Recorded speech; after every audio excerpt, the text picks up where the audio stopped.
Welcome everybody to the DHC Sports Show on a Wednesday night. That's right, Wednesday night. My name is Ed, also known as the Dad Hat, and I got with me Mr. Producer, Mr. Mayor, Eric, and Patrick. Well, I know for sure Patrick will not be joining us tonight. Will Eric be joining us? Probably not. Nope. Whatever, bro. It is what it is. We'll just the three of us. We'll have some fun tonight. Don't you worry. Don't you worry. We got plenty of things to talk about. And somebody already insulted me that I was like, oh, you just want to include this so you can be mad at this person for the, So whatever. It is what it is. Show me on this doll where I lied. You're not lying, but it's still insulting. How about this? I felt insulted a little bit, but you were 100% on the button on that. You were.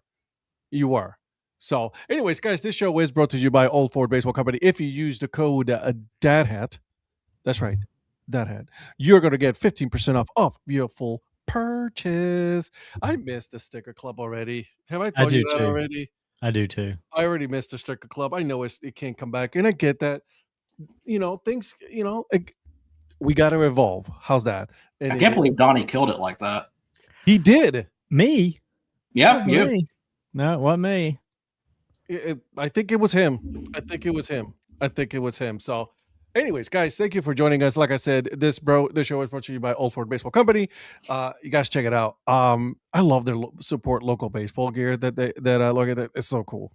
I love that stuff. I gotta give you a new T-shirt. You know that Upper Deck T-shirt style? Yeah, that's one of my favorites. It Absolutely is one of my favorite.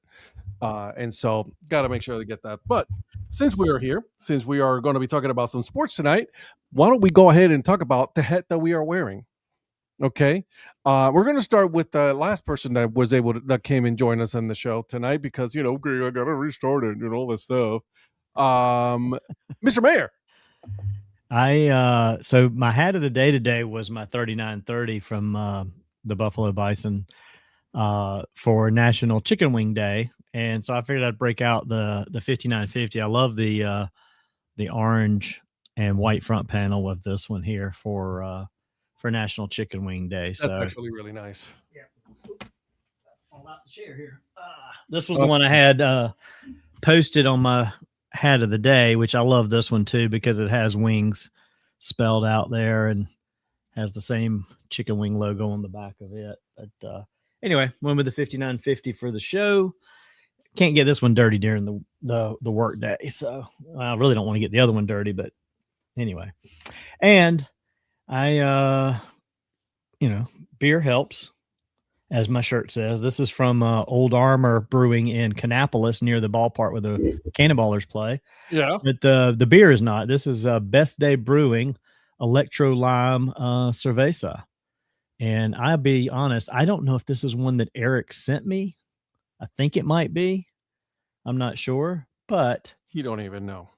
I don't know. I mean, when you got this kind of shit in your fridge like I do, you don't even know where it came from sometimes. So you just that sounds good. I'll go ahead and drink that. In fact, I just literally looked at this can and saw that it said non-alcoholic. that's how much beer I've got that I don't even know that I have. So this actually either it came from Eric or it was in my beer of the month club that I'm actually no longer doing that anymore. But anyway, cheers. So if it's non-alcoholic, that means if you make mistakes, you can't blame it on that beer now. That's right. I also have a little bit of Diet Dr. Pepper left over from Arby's earlier. So that sounds exciting. I'll tell you in a minute. Anyways, Mr. Producer, what you got wearing today? Tonight's hat is the Wichita Honkers. I picked it up when I was there last weekend. So we'll go over that. You were there? Yes, Mr. Prophet was there too. I went with him for a lot of time. Phil, that's a really good question. We'll come back to that. I won't let Virgil finish, and I'll come back and tell you a moment about that because I don't have a private plan. Yeah. It's the illusion he's trying to be normal. I get that. Now, I've also got a beer here. I kind of forgot I had this because I had to go through a few weeks of medication, so I didn't really get to drink much. But I have the last of the Y series from this batch, the Maple Breakfast Coffee 10W40 from Highwire. So Donnie's beer does not contain alcohol. Mine pretty much contains all the alcohol. and some maple syrup. You can smell that when you open the can. Oh, I'm pretty sure it's going to punch me in the face when I open this. Let me just go ahead. Absolutely. You got to put it next to the microphone so you can hear the. I have beer on my computer screen. I have to take care of that. Okay. Oof, man, that does hit hard. It's maple. Okay. Well, I'm wearing a wonderful, beautiful hat today, my Puerto Rico, Caribbean series for the league of Roberto Clemente League in Puerto Rico. So I was feeling a little nostalgic. I missed it. Was missing home, and I was like, you know what? I want to wear this one today. And it's one of my favorite hats. I absolutely love this logo. I absolutely think it's an amazing logo. So that is an awesome hat. Yeah, I love this thing. You should get it. They're on sale. Anyways, listen. I'm not drinking any beer. I have been going solid for about 3-4 weeks now of no alcohol. Okay. So I'm making some changes in my life, and then of course, water, a whole jug of water. So there's that. You know what I'm saying? There's a lot of things that's happened this last week, guys. So a couple of things. Before we continue, I want to make sure I make a couple of announcements. All right, because I haven't told you guys, but we're making some changes here at the DHC Sports Show. All right. Start going forward. We're going to go on Wednesday nights. The show is going to be Wednesday nights, still the same 2 hours. We might go over, depending on how much stuff we have going on, especially during the NFL and college football season. We're going to, have that. The Monday night show still going on. I'm going to be coming back to the Monday night show. Try to stay away, but these guys are like, Ed, we need you. And I'm like, okay. Twist my arm. Totally kidding. They didn't say that. They say actually stay away. I remember that differently. Yeah, I know. I don't play different in my head. It's don't worry about it. It's cool. It's cool. Don't worry about it. It's cool. It don't play different in my head. And so, but yeah, the Monday Break Even Sports Show is still going to be on at 8:30. It's gonna get exciting because obviously, like I said, college football is coming back, and all three of us are massive fans of the FCS football. And so it's gonna be an exciting season because a new powerhouse has to take over now. Yeah, right? we've had a couple jump to the bigger ranks, so to speak. Exactly. So this is gonna be interesting. So we're gonna be doing that. And then Sunday night, 9 p.m. starting this Sunday, coming up, Donnie and I will be doing the DHC podcast, but it's also going to be going live as well. Going to be going live on YouTube and on TikTok. So if you have TikTok, like the two of us, because the producer is too cool for TikTok, get on TikTok, follow us, give us a follow. So those are changes. There you go. I got you, Phil. It's good to see you, brother. Mark, what's happening, my friend? Hey, Mark. So basically, you're saying I can crash the Sunday one whenever. 100%. You are more than welcome to come. Anything that's said there is going to be posted on Tuesday as part of the podcast too. So. Bingo. Like everything I say here is already on YouTube. I mean, come on. I mean, I think I've been doing a pretty good job with posting some good shorts. I love when Ed posts them and it crops it down so much that the first thing I see when I click on the video is like Virgil's nose hair or my mustache. I guess we're like, I don't do that. No, that's just weird. Don't do that again. Don't do that again. Yeah. I don't do that. You know that, right? I know you don't. I think it's hilarious the way it crops it down like that. I know, dude. Oh my gosh, that is like zoomed in. It is. It's hilarious, but it's automatically done by my system that I use to create the shorts, which, by the way, have been very good shorts lately. And on TikTok, they have been going wild. The accusations are insane. Okay, and of course, Phil said, "Blow your nose, Donnie." Yeah, there's that. So, but I think I've been doing a pretty good job with maintaining the shorts, and I think they've been pretty good on social media. So, I just want to address Phil's comment about the flight getting canceled real quick because there's something funny happened yesterday. In addition, so of course, our flight out Sunday, we found out Sunday morning on the way to the airport that our flight had already been pushed a couple hours. Mhm. And we're like, okay, well, all right. Because of a mechanical issue. If They you say get so. there and they tell us it's going to bump back to about 1:30. We're supposed to leave at 10. We're going to bump back to, or 10:30, 1:30, 2 o'clock. They're trying to work on it. They're trying to get a mechanic over there. And we see the plane out there. You can see it sitting there. Clear as day. Clear as day, right out the window. I mean, this is a tiny airport. I mean, Sheets and QT are about as big as this airport. And it just keeps getting bumped and bumped and bumped. And we were like, I don't even see anybody out there working on it. Like they were fueling it at one point and blah, blah, blah. So at 5 o'clock, they cancel it, which they basically ruined our whole day. If they'd have just canceled it at 12 o'clock, we could have gone and got back in the water. I know, right? I know. Give me that. Come on. I know, dude. Like this is getting. It's not helping him. But I know. let's continue. But all we could do at that point was get a place to stay. Which I mean, we were fortunate. A lot of people were like, American Airlines is trying to find them a place to stay. You had some families of 6 and 8 trying to cram into like a hotel room for the night because that's all they could find. And there's not a lot of hotels. So anyway, we were fortunate. We were able to go back to the house that we had. But it was basically go back there, find a place to get something to eat, and that was about it. And then get up the next morning and try it. So we get up the next morning. It's pushed again. Pushed it out an hour, pushed it out a second hour. We're thinking, oh, man, here we go again. Fortunately, we finally got on the plane and got out of there. So what we found out, though, is on Monday, the flight that was supposed to be coming from Charlotte to Exuma got canceled because the plane they were supposed to use was the one we still had in the Bahamas that never made it back on Sunday to turn around and come back on Monday. So those people were stuck in Charlotte for a night rather than in the Bahamas for an extra night. And you want us to feel bad? No. I'm just explaining how American Airlines. So this even gets worse for American Airlines. Yesterday, American Airlines had an all-stop grounding for a while because of an IT issue on their computers. So could you imagine if we had not got out of there Monday, we were sitting there Tuesday and then also couldn't get out? It would have been crazy.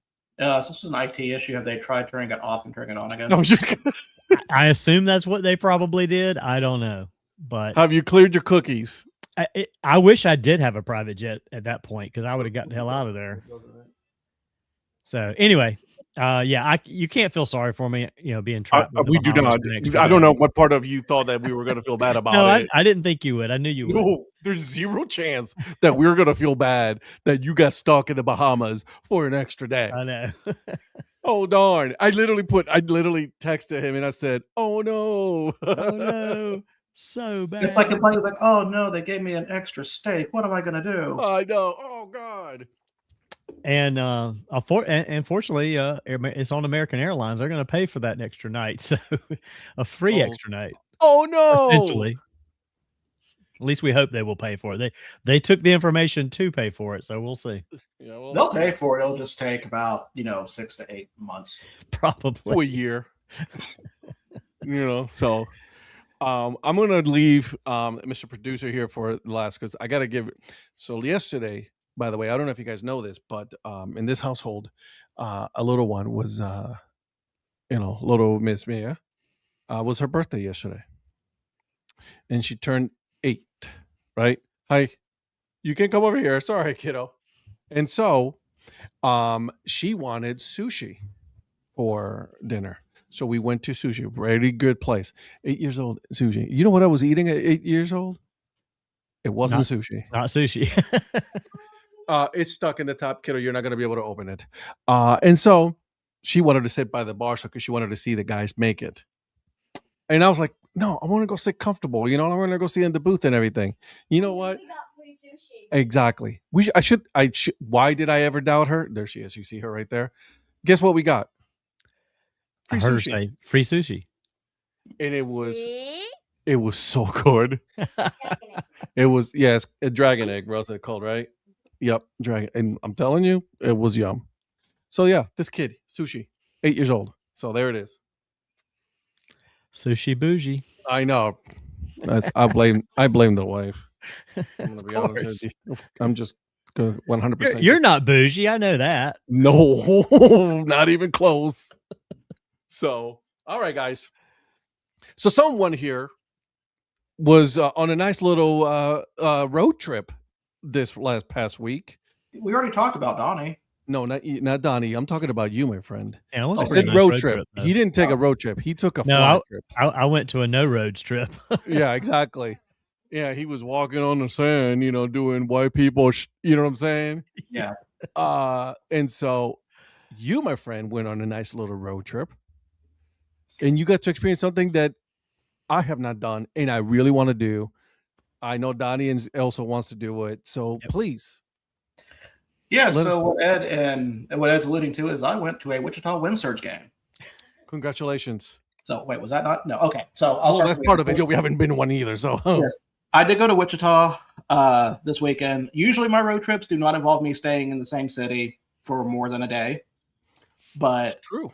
This was a good reason to do this. So I got there. Went to Memphis. Was going to try to go to the game there, but had bad traffic. So got there till like it was the 7th inning. So at that point, it's like, whatever. I'll just go, get drunk at Beale Street instead.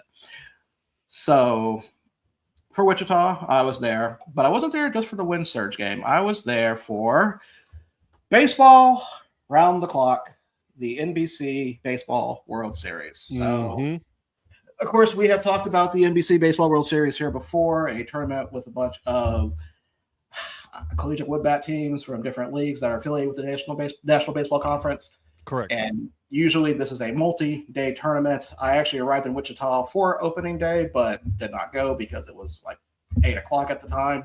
And I was too busy trying to get my connection working with you guys, which was I know that was hilarious.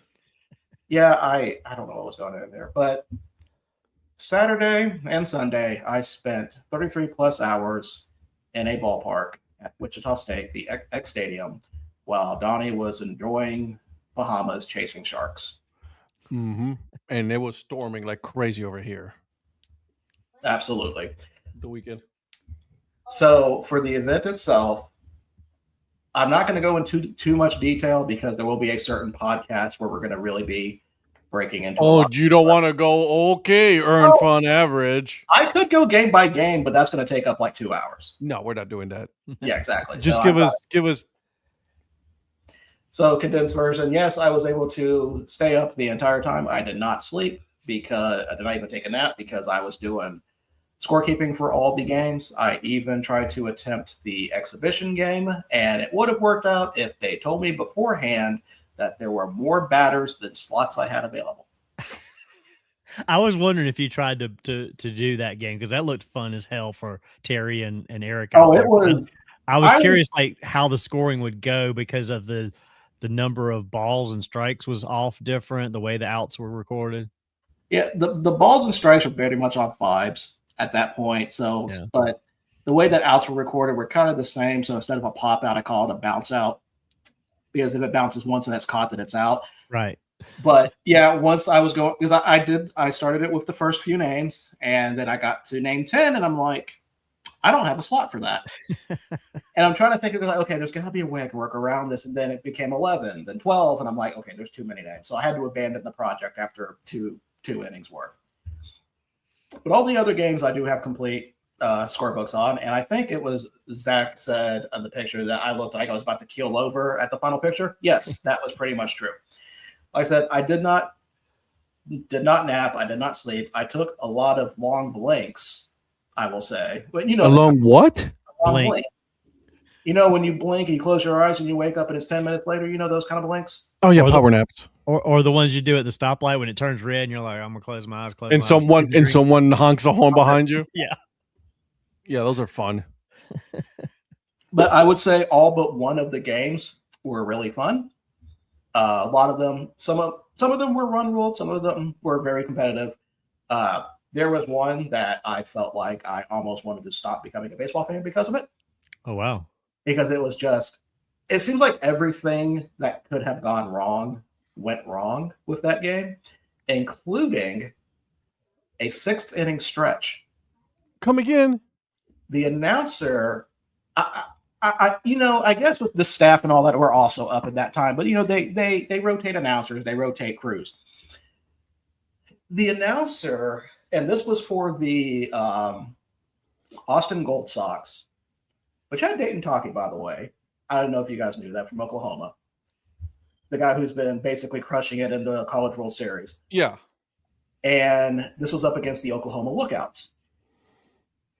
So first off, the first problem with that game was they didn't even do roster announcements or lineups at all. So luckily I already had score sheets for all that. So I kind of found that weird.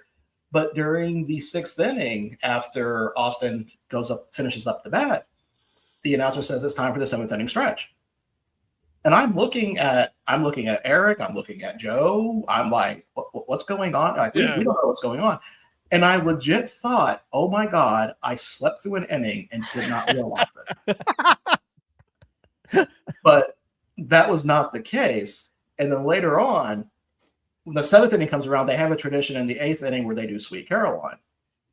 So that played after that. And I'm befuddled at this point, because I'm thinking, is there some kind of rule where they can cut an inning during time? Like, I'm trying to logically make sense instead of just thinking, no, this guy just screwed up. And then the 8th inning finishes up, and then he plays Sweet Caroline again, realizing his mistake, but he didn't own up to it. He's kind of like just brushed it off like it didn't. Just like kept it going.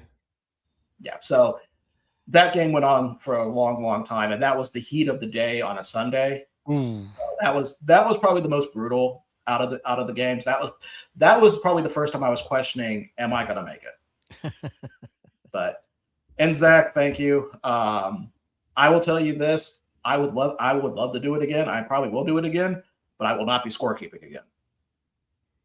Because I'm actually surprised that you actually kept the whole thing. I mean, I would have thought that you probably would have done a game or two and then just like chill for the rest of the time. And I am crazy sometimes. Well, we know this. Well, he also is one of these. Is like, if I do one game, I need to do all of them so I have the complete set of the tournament. That's a fair assessment. For me, it was just I wanted to do this. Yeah. Because it's one thing do the event. It's another thing to kind of add another layer for that. Because to me, it's like, imagine like this is like a school thing. Like, you've got your graduate course and you have your doctorate. This was my doctorate for scorekeeping. I wanted to tackle this. I wanted to do this to see if I could. And ultimately, yes. I can foresee not scorekeeping that many games in a row also being a challenge for you. No, because I would eventually just start drinking. Okay. And power napping. And power napping at that point. Because really, the part that sucked the most for me was there were like 40-minute breaks during the game. So all of our cars were on the outfield side when we came back in. And when we walked in, game's over, we walk out, we got like 40 minutes. It takes like maybe 10 to even just get to the cars, and maybe 5. So like so Shannon brought like hot dogs and food. So we grilled out for a little bit, got to eat, but I had to go back sooner before everybody else so I can go ahead and get lineups, get situated, and get everything taken care of before the first pitch. And everybody else can just kind of come in, just whenever, as long they get in before check-ins. Right. And check-ins I thought was going to be kind of interesting how they went. I did not like how they did it from a scorekeeping standpoint, because there were some things I had to like look over, because like you check in on the third base concourse or the first base. So like the game's kind of covered. So you can only go off the scoreboard or whatever you can see. Luckily, there were some people helping me, feeding me information to get it right. But the check-ins were okay, except for some of the locations on that. Did they change it up from spot to spot? Yes, it was never the same spot twice. So sometimes it was over on first base side, sometimes it was over on third base, sometimes it was behind the elevators, behind home plate. One time it's out by the flagpole on the outfield. The best one, though, was to check in by the RV of the Wichita State baseball coach. Because, and Eric told me this, but I think around midnight during that check-in, he and his staff will go out there and grill hot dogs for everybody. Oh, wow. So I got to basically meet the whole Wichita State staff that was there. I got to high five the coach. So that was a good experience to see that. So that was definitely kind of nice. The night games, or really the morning games, those were probably just that's when the adrenaline was rolling for me, because it's like it's 3 o'clock in the morning and I am watching a baseball game right now, and I'm like ecstatic.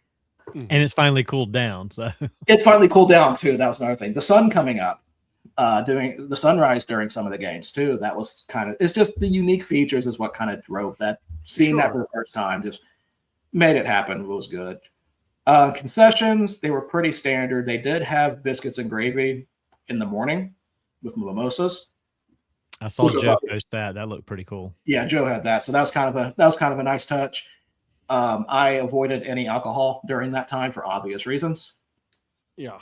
So it was definitely enjoyable. I would definitely do it again for sure. Yeah, I definitely want to do it. I'm hoping that next year that weekend will be available for me and something won't get booked that I can't get out of. The problem is during the time of the year where it's like the wife's birthday, the daughter's birthday. So it's like, guys, I love you, but I got to go do this. You know what I'm saying? So it's like, it's very difficult for me to go and say like, I'm going to go do this but not going to celebrate your birthday. So it's, you know what I mean? They don't want a birthday trip to Wichita? No, not a chance in hell. They can fly Wichita. They don't even want to do a full game. What makes you think they're going to do? No, they don't have to do the game. They go to Wichita and do the other fun stuff to do in Wichita. They're not. No, you're doing. No, not a chance. It will be cool though. The one thing that I wish you would have done, and obviously you don't do this, so but Eric, like being a podcast, was like videos of this is, you know what I mean, some content for like for YouTube or for Instagram to see the experience, like high-fiving the coach, the Wichita State coach, things like that would have been able to be cool to see. So like me as someone who's like, we're doing this, I'm like, if I would have done this, I would have brought all my gear to do a live stream show over there. So right. two problems with that. Okay. One, as you could tell from Thursday, my phone reception was absolute shit. Okay. Two, if I was not scorekeeping the games and actually getting up and doing that more, that would make sense. But my phone was about to run out of battery as much it is. I bought a battery backup, which failed by like Sunday afternoon. Or like Sunday morning. So I thought about that, but like I said, that's not me. Really. Eric, I know Eric, I know Terry was doing stuff. Yeah, I get it, Mark. Yeah, he was posting a few things from around different spots around the stadium. Yeah. I think if I was not doing what I was doing, I probably would have tried to do more. I got you. But ultimately, that was my first experience. So it's kind of like, I don't know how that would be something I can see more Eric doing. Yeah. But that's just not, I wouldn't have ever thought about that for my first experience because I'm just trying to take everything in. Yeah, it's just a lot to take in. Yeah, I got you. But I see where you're coming from with that. That's just. Yeah. And I try to do stories as long as I can, but then it's like I got to preserve my phone battery. I'm with you. Mr. Mayor, you want to explain? Oh, what's going on? We're talking sports. We're talking about the NBC World Series college wood bat tournament over the past weekend in Wichita, Kansas. And we'll get to a couple of the teams that have advanced and working towards the championship here in a moment, because 2 of the 4 teams are set for the Final Four already today. But yeah, we're going to talk some other sports here coming up in just a little bit. So yeah, sit back and listen to us talk sports. It's not the Final Four. It should be the quarters because 4 teams got buys.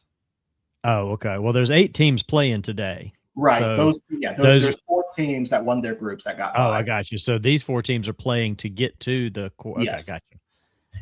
Well, just real quick while we're on it, then let me just mention the Austin Gold Sox, which you were talking about in that crazy game. They advanced earlier today by beating Texas Army 3-2. The Seattle Blackfins beat the BTL Hornets 3-1 a little while ago. By the way, the Seattle Blackfins logo is legit. Yeah. So I do have to say this real quick.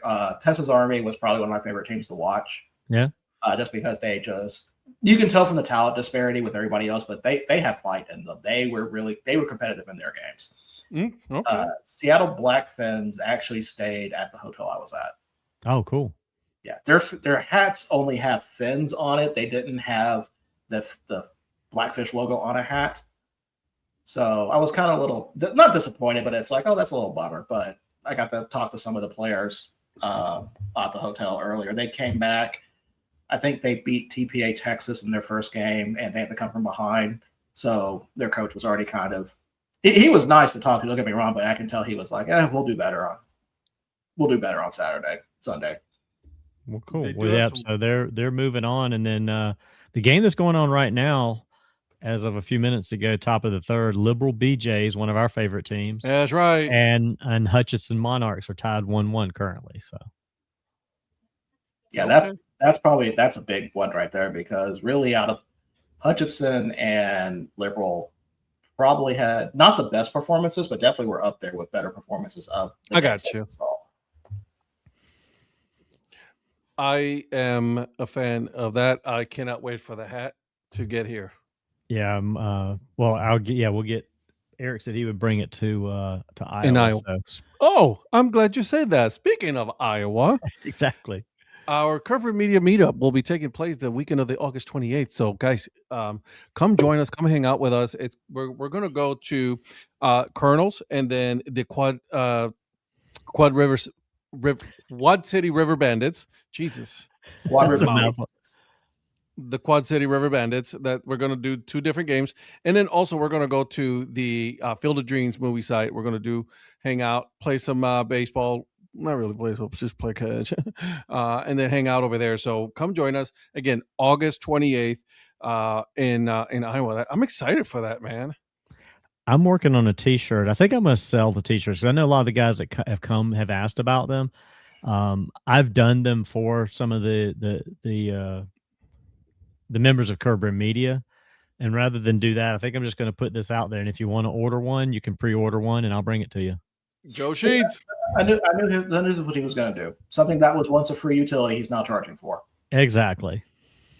This is how it gets. Stream. Yeah, now, I'm just covering costs. I'm not making any money on these. I don't want to make money on these. I don't want anybody to think I'm making money on these. Too late. That's already passed. Yeah, it's just going to be pre-order. So I'll put something out in the next week or so with that. Mm-hmm. You see that, Virgil? You see how that goes? That bullshit right there. So before we move on, I do want to answer some of the questions that came through. Please do. Or the comment. Well, I'll just say this. Yes, I know his picture is on the website. There's probably going to be, if they use the picture from this year with the Sasquatches, I would be surprised if it's changed again. But I did get to meet some of the staff from the NBC, and that was a pleasure to talk to them. So I have to commend Eric for the connection on that one. And for Phil, the comment about the hallucinations, I do have to tell this story. So during the Sounders, for the check-ins, they play a cuckoo clock sound. A cuckoo clock sound. Okay. So that's the sound that usually you have 10 minutes to check in, get your hole punched on your lanyard, and then you can, go back and enjoy the game or do whatever. So whenever I heard it immediately, you set up, you go and all that. Then, of course, there were silent ones also.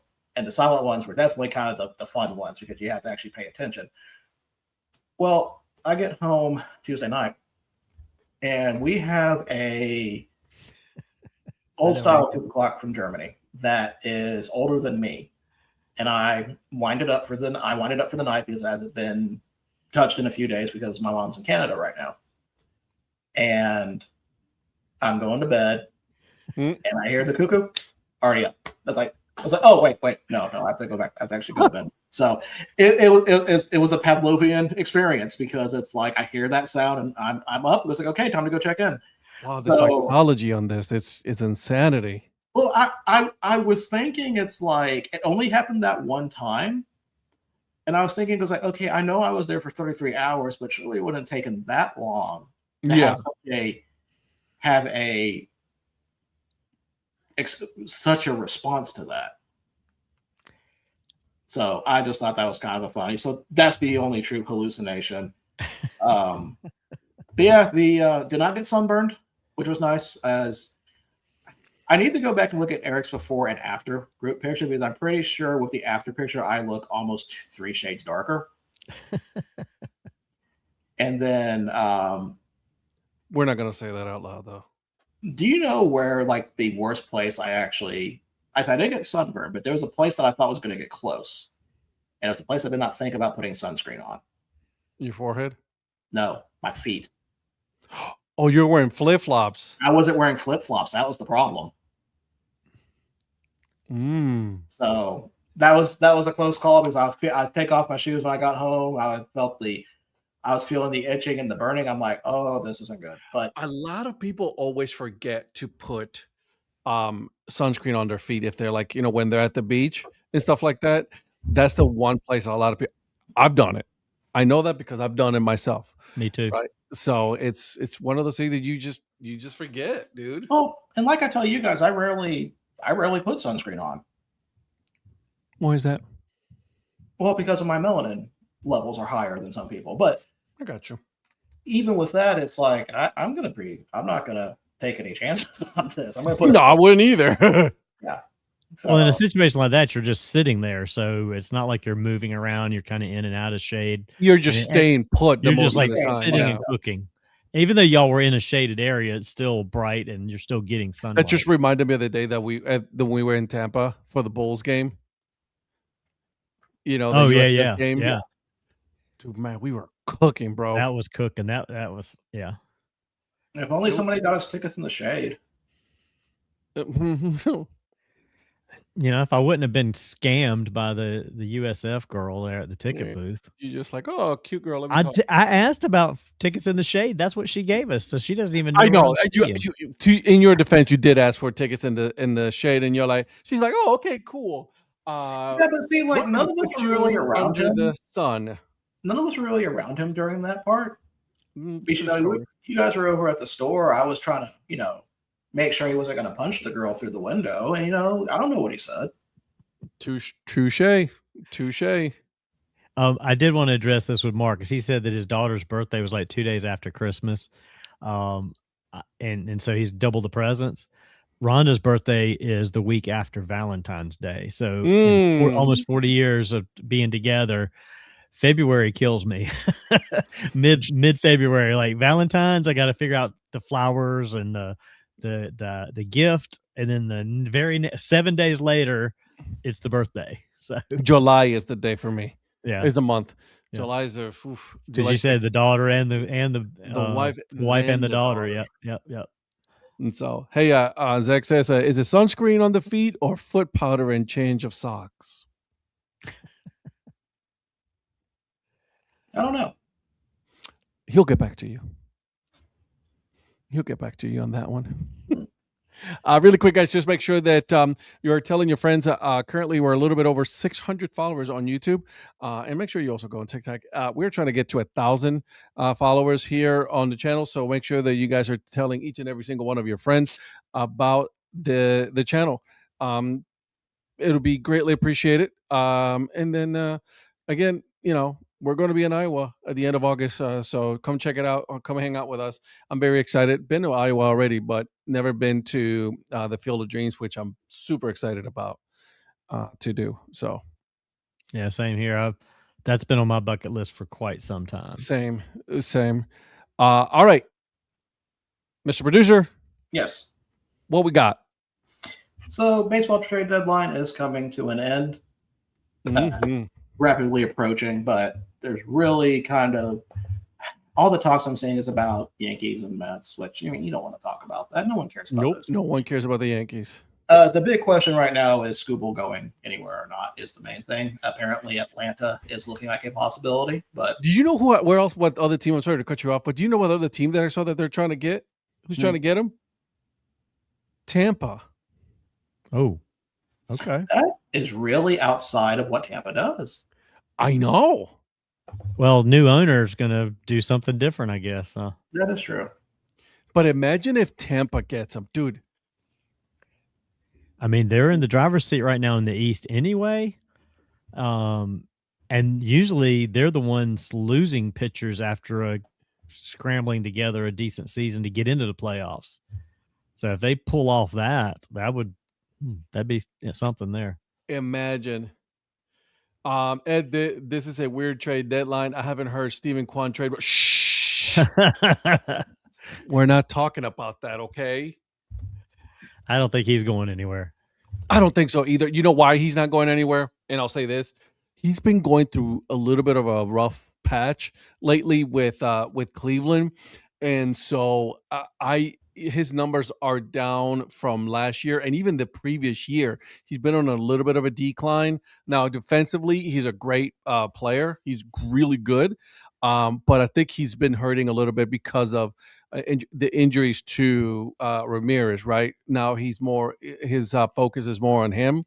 He's one of the better hitters. So now that Ramirez is back, will we see that? I don't know, but I think that's why he's going to stay in Cleveland. I don't think he's going anywhere right Cleveland's, now. I mean, without like you said, without Ramirez, without the Nailers and some of the other players y'all had the last couple of years around him in the lineup, it's probably a little tougher for him to produce offensively because you guys aren't really doing anything offensively. I mean, you're hanging in, but we you're not suck offensively. Right. Offensively, you're just not doing anything. Oh, it's horrible. Yeah. You know what I did see though too, and I don't know if you guys seen this, that there could be a possibility that Lindor gets traded back to Cleveland.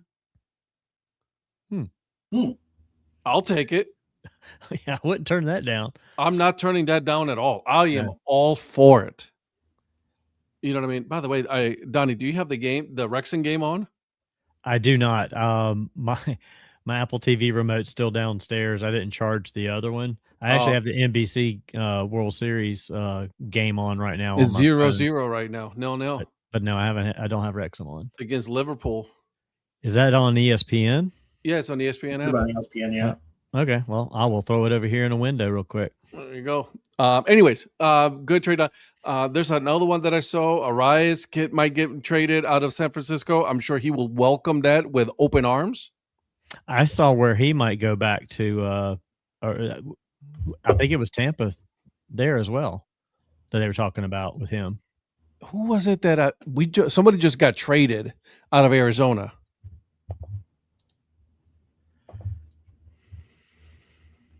I don't know. I'm trying to think on Arizona. I didn't read about an Arizona trade. Oh my God. Where the hell did he go? All right, there. I got Wrexham up here now. So Zach's not wrong about that. Lindor going to the Yankees, that would be nice. I did see as well.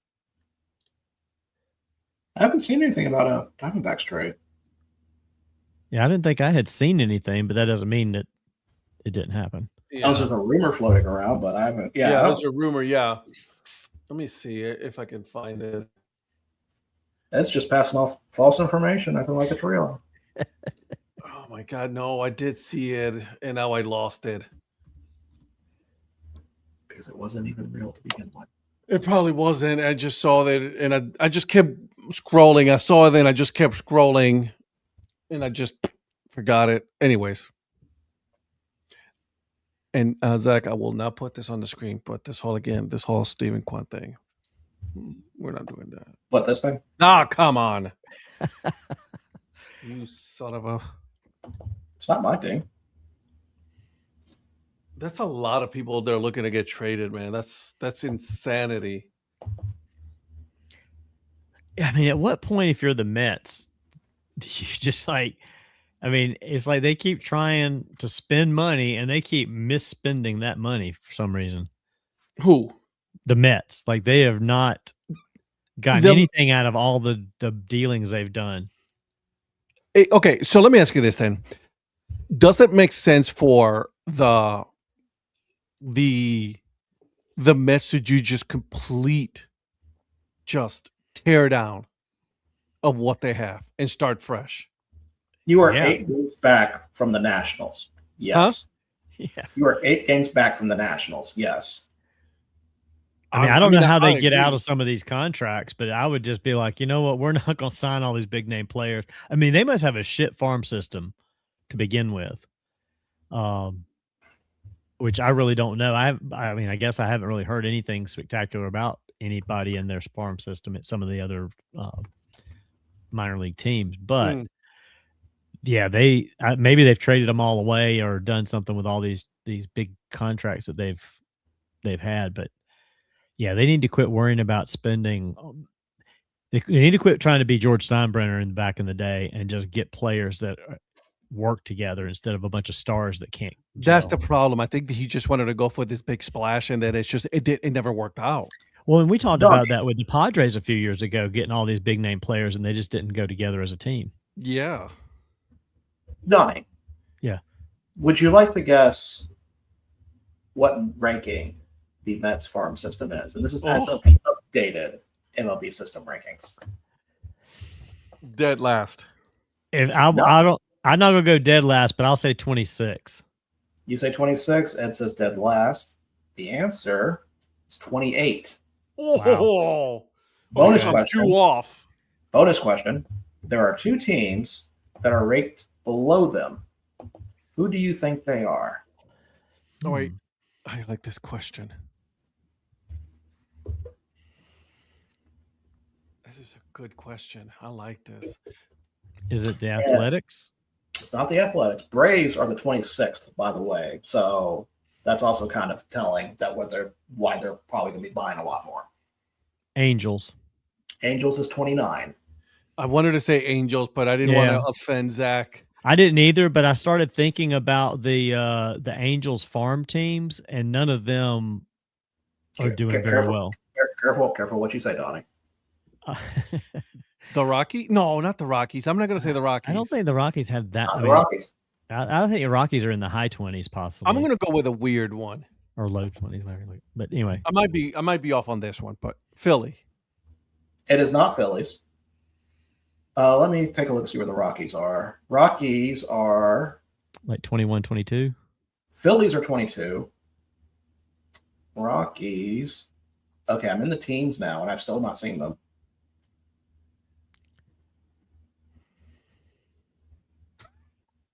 Still going. 9. Really? Number 9. So they've been stashing a bunch of players with these bad seasons, I guess. All right, I got two for you then. Okay. One of them, the Cardinals. Nope. Okay. It's probably an obvious one that we're just missing. It's not an obvious one because this team is actually not doing bad right now. That's what I was thinking, and I'm trying. Is it Texas? Right state, wrong team. Houston. Do not say the Houston Astros is the worst farm system. Houston Astros, as of this ranking, ranks 30 out of 30. Wow. I would have never thought that it was the Houston Astros. I would have put the Miami Marlins below, before I would have put Houston. Dang. And number 1 is the Los Angeles Dodgers, in case anybody was curious. No one cares about the Dodgers. Where is the Marlins? The Marlins are... I feel bad for the Angels because the Angels, they're good. They were a good feel-good story when Mike Scioscia was there. You remember that? Yeah. I enjoy that whole time, and it's just falling off. Like, I feel bad. Again, I'm with Zach on this one. I wish Mike Trout would just waive his no trade clause, but man, that dude is loyal to a fault, right? So he can go and try to at least win a championship before his career is over. I've been surprised that being a Philly guy, he has not waived it and tried to get it to the Phillies. Donnie, we said to win a championship. Yeah, Philly just got swept by the Marlins, bro. Well, I know, but I mean, I'm talking about like in the last few years when Philly was contending more so than maybe they are now. Maybe they just didn't need him, obviously, either. But you don't turn Trout down. You could send Marsh or one of those other guys from the outfield to the Angels if you can get Trout, and if you put Trout in there with what's his face? God, name just went right out of my head. First baseman, Harper. Yeah. Fuck Bryce Harper. Yeah, exactly. But I mean, you put them together in the same lineup, Philly might have something, although they need pitching more than they need. All right, so let's just take Philly out of the equation right now. Yeah. Let's say that Mike Trout goes, okay, I'm waiving my no trade clause, but here are the teams that I'm going, and that's it. I'm not going anywhere else. I'm only going to these teams. If you were to pick a team or two, what teams do you think he would be like, yeah, I'll go there? In your opinion. Now, mind you, he's not going to, if he gets traded, he's probably going to be not going to be the everyday starter. Because they want to keep him as fresh as possible. I don't think he would do it, but it would be funny if he pulled an Ohtani and went over to the Dodgers and stayed in LA.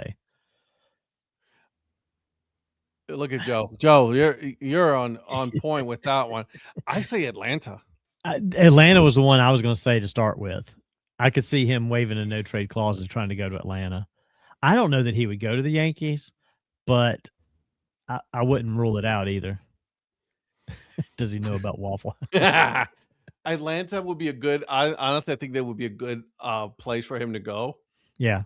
And he would elevate them even more. I mean, they're doing good right now, finally, but yeah, they're still Atlanta. They still can Atlanta this season away if they don't watch it. So that's the problem, Zach. I'm with you there. He has a monster contract that nobody wants to pay for. Angel will. I think not still eat some of that contract. I think they will have to eat a lot of that contract. There will be a lot of dead money for the Angels. Yeah. Oh, yeah, for sure. I would actually kind of go out of left field here and say Tampa. I like that. I just don't know why. I think that would be kind of especially if they're continuing the trend that they're on right now and actually going to contend for a World Series. I mean, could you imagine if he did waive it this year and they pulled off and got Mike Trout and Scooble? Whoa. They'd instantly be the favorites for the World Series. Can I give you another team? They're not going to do it, but it would be a very intriguing team. The White Sox. I thought you were going to say Cleveland. I was going to slap you. No, I knew you were going to say Cleveland. I was thinking possibly the Cubs, just because Cubs typically can spend the money like that. But I think the White Sox would be fantastic too. Imagine if he goes to the White Sox. No, man, he's not going to Cleveland, man. Nobody wants to come to Cleveland. Come on now. LeBron didn't even want to come back to Cleveland. Right, exactly. He's like, nah, dude, I did that twice. I'm not doing that a third time. I'm out. But we'll get to that later. But yeah, he also told the people in Philly, yeah, I'm not living there either. Yeah, he's living in New York. We know that the Royals are probably going to be sellers. The Tigers are probably going to be sellers.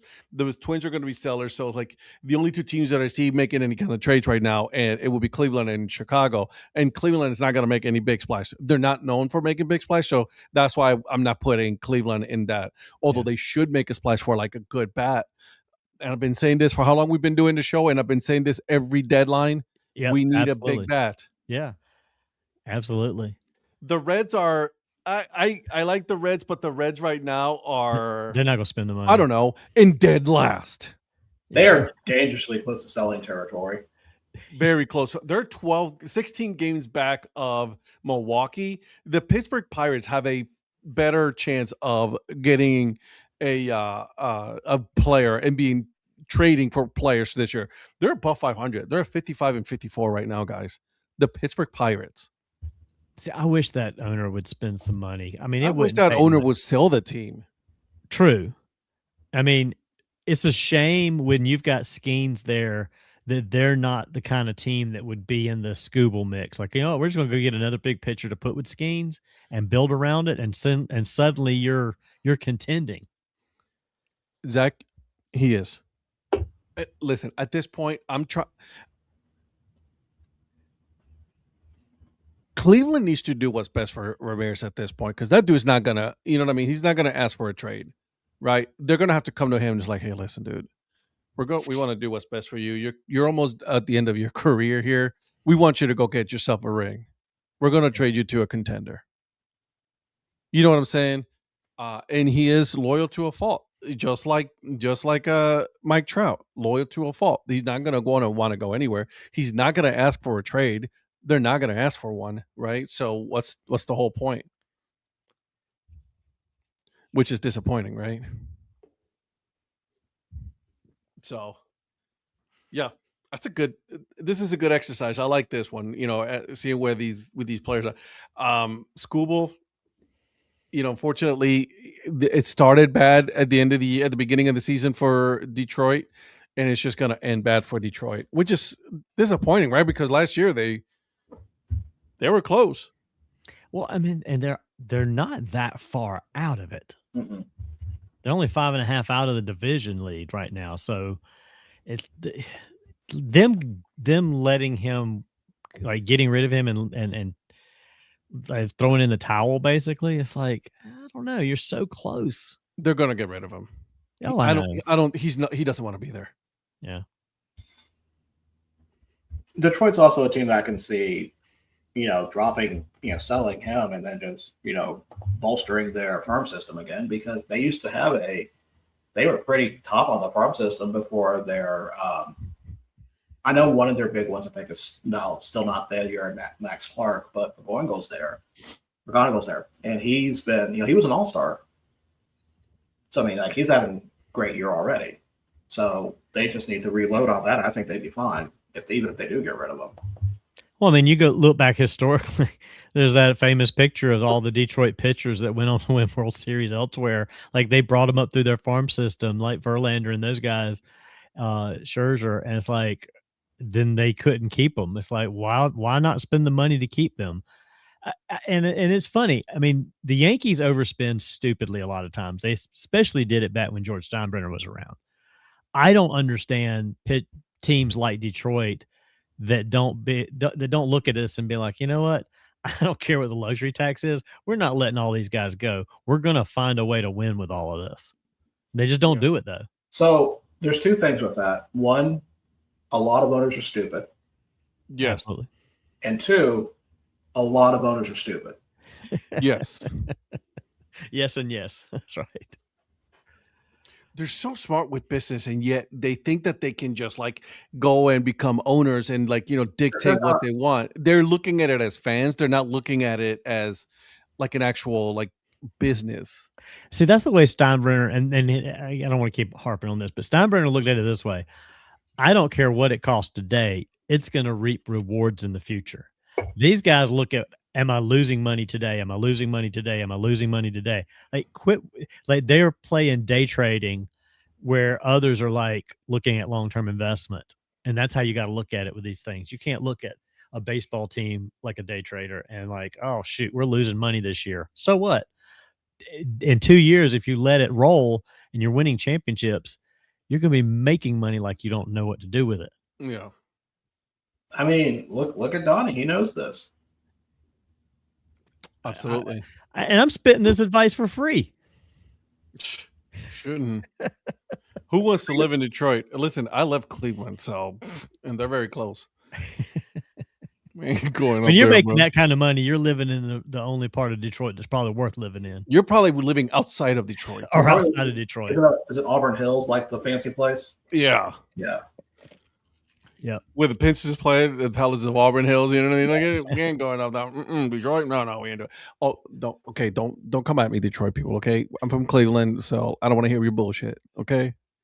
Back off. So, Royals are going to be sellers. Imagine if Eric hears that they're going to trade, Witt Jr., holy shit. Do you think he'll lose his shit? I don't think they'll ever trade. They won't. I'm not going to say that because I mean that's. But any team would love to have him. That kid is a dynamic player. But to me, it's almost becoming. I know it's going to be a few years away from there, but from the way he's popular, especially with Kansas City and that region, it's almost becoming like Trout level with Angels. Yeah. Ooh. Interesting. Okay. All right. I see you. And the Royals, they don't have a great. They've got a decent farm system. It's not a great one. I don't know where they fall at on the list, Virgil, but I want to say they're probably in the teens. I say if it's a teens, it'll be in like low teens or even in the or low 20s. or in the low 20s maybe. Try 25. Really? Ah, damn, they suck. They have fallen a little bit. Okay. Well, I mean, I know what I've seen come through here with the draft picks and some of the guys that have moved up that there you go. You're right, Zach. Yeah. I cannot disagree. But the fact that they locked him up on 11-year 289 is a bargain right now too. So compared to what you got Soto, who is doing absolutely effing nothing in New York with that $700 million contract that nobody wants. Nobody wants that contract. They're stuck with that forever.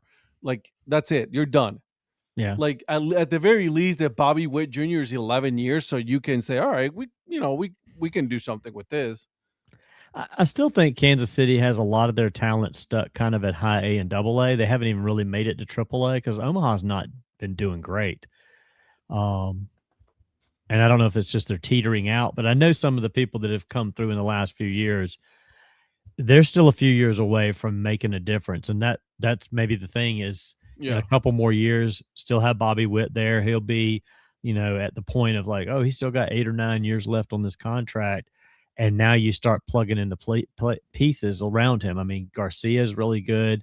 And even though I like Perez is getting on up there in years. Once they bring a couple of these younger catchers up and they got Caglione, I mean, they're going to start piecing together something decent here in a couple of seasons. They just got to get these guys from double A a little more work and up there. So here's one that we haven't really been talking about, right? A team that are going to be definitely, in my opinion, I think they're going to be sellers, and specifically for one player. And this player just won the home run derby. Yeah. Jordan Walker. Yeah. Because the Cardinals are just not doing a whole lot at all. Nope.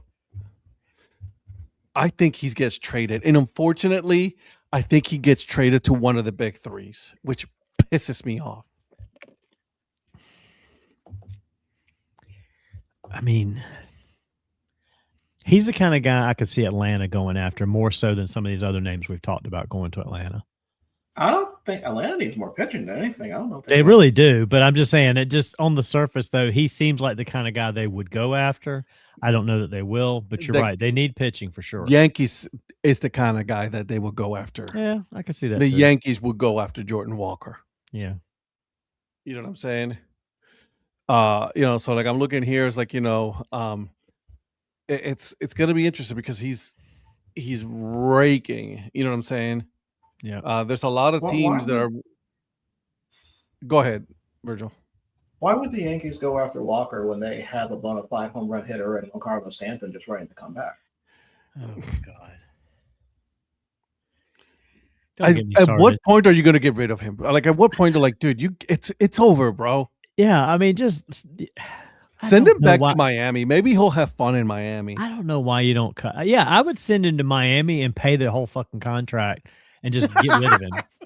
Like, we'll pay the contract. Tell me how you really feel. Like, you can have him. We'll pay the contract. We'll pay you to take him. Exactly. I mean, how many more years has he got? I know I've asked this before. I don't forgot what the answer is, but do you mean in contract or in life? Because I need the contract. Okay, probably with you, I don't know what you're talking about. I mean, I think he still has a couple of years on that deal, which sucks. But it seems like it's been 15 years already, even though it's probably only been like 8. And it was what, a 10 or 12-year contract? Runs through the 2027 season. Yeah. So I mean, you got 2 more. Yeah. You got the rest of the season. The rest of this season and next. I mean, well, the good news is next season is going to be locked out, so it won't be a problem. Hey, there it is. Yeah. Well, we're already paying him for nothing anyway. Is he injured? Did you see the amount of games he's played under this contract versus the amount of games that he has not played? Yeah, I have not seen that though. Yeah, he's been injured more than he's played. No, he's played in 60% of the games. Fuck out of here. He's been injured in 40% of the contract. Okay, of that 60%, how many is it in the minors for rehab? Oh, I don't know, but I mean, and when you say played, that's just DHing. So he's like making 4 plate appearances a day. Well, you know what you call an employee that shows up 60% of the time? Fired. That's right.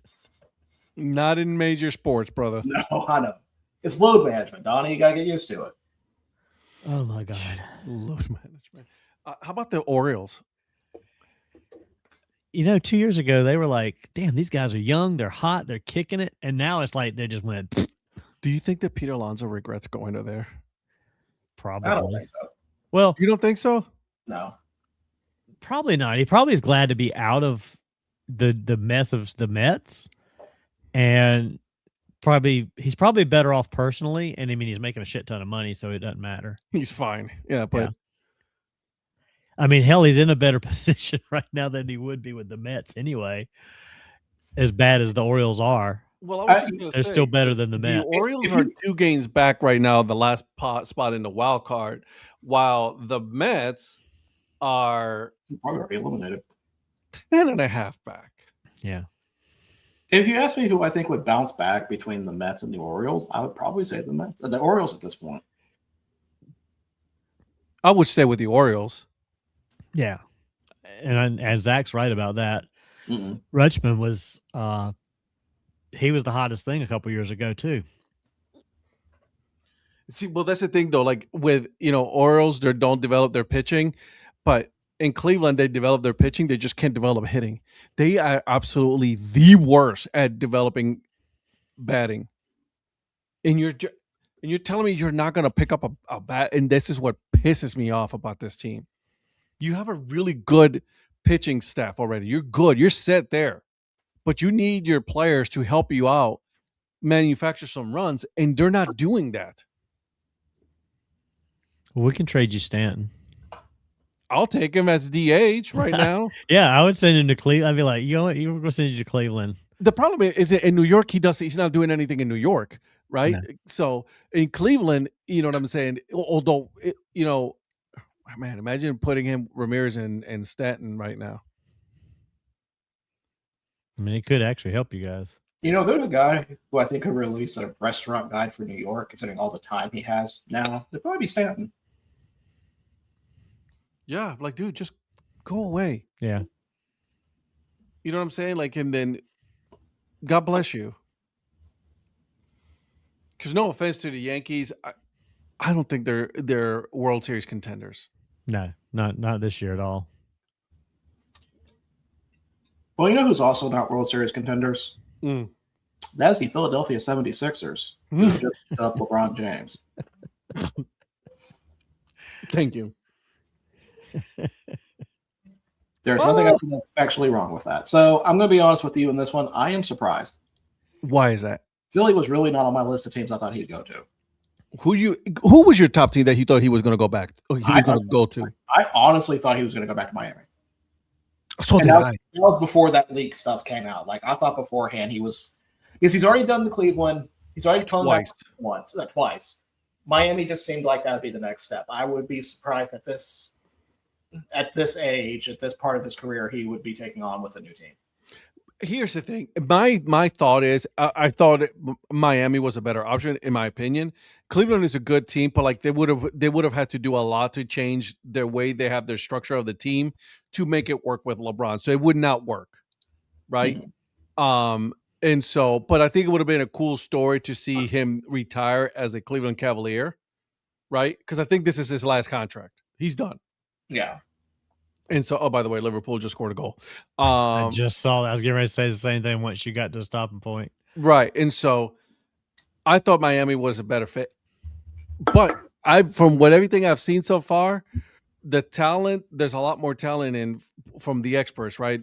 Experts saying that Philadelphia has a much better. Oh, man, that's a hell of a goal. He kicked it off of the Wrexham player's leg, and it went up over the goalie. And it just ricocheted. Anyway. I think Miami with Giannis over there, had a better chance at landing him. Yeah, I said I'm intrigued to see how this goes. It's Philadelphia, so I don't think this makes them. This does not make them favorites in the East. I still think they're going to be behind Boston. I think it's behind New York is the Sorry, I favorite. meant New York. I didn't mean Boston. They'll probably be Boston. They still may be behind Boston, honestly, but I mean they'll definitely be behind New York. But that side, even though New York did win, the East is still seen as somewhat weaker compared to the West. Correct. So this could be a nice little boost. I'd be curious to see how he does. I mean, I don't know. They're an old team anyway still.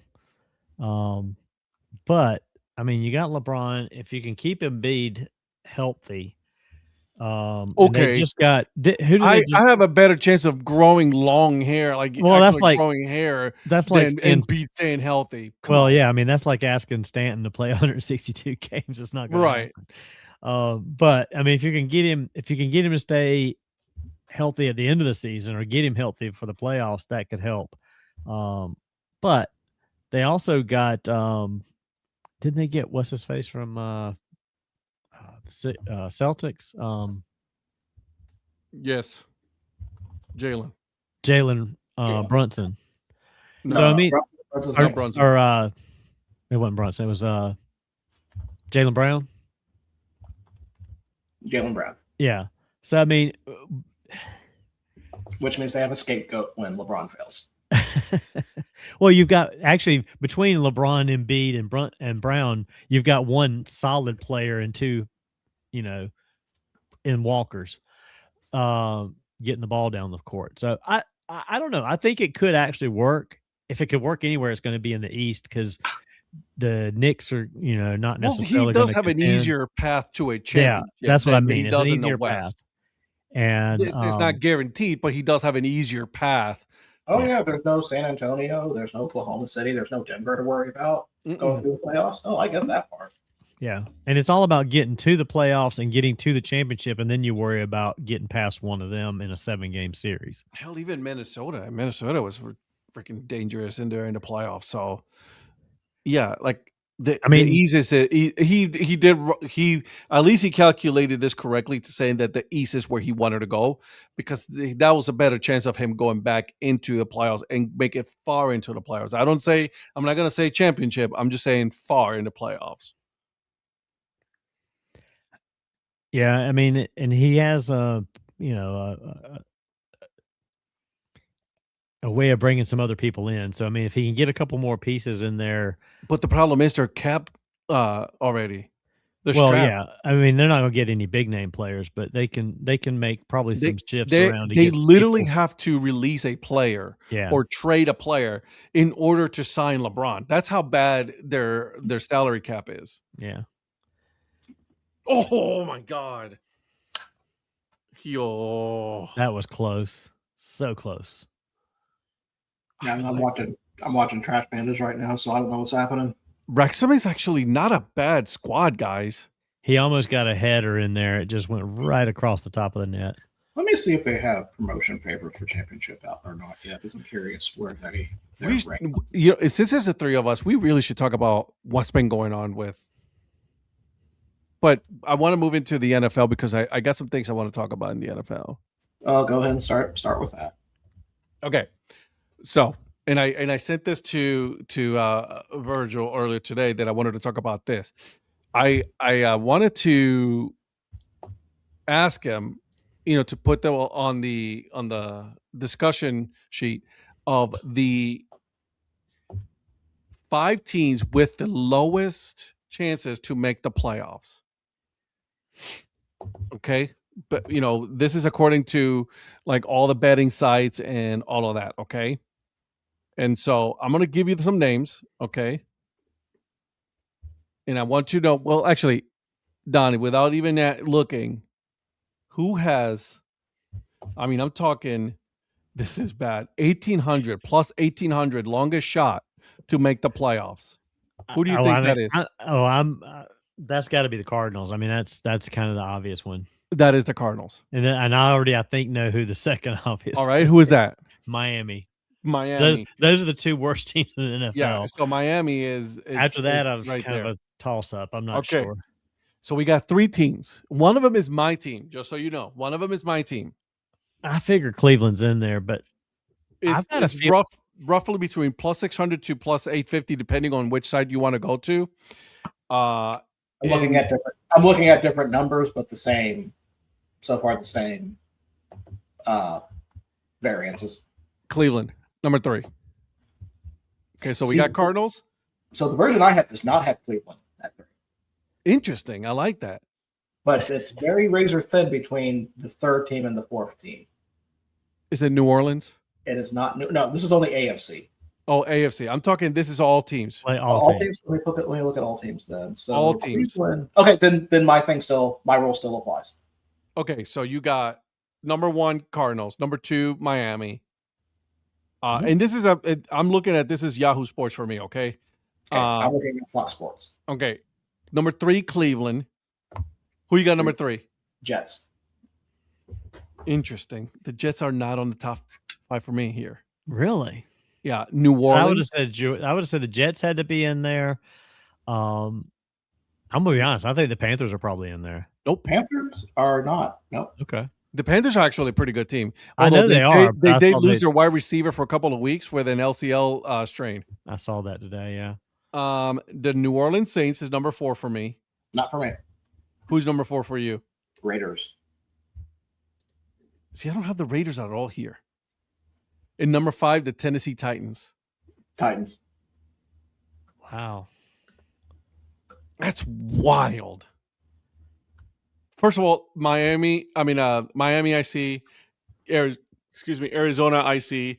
Cleveland, as a fan, I see, and I got to put my fandom aside and look at how this team is constructed.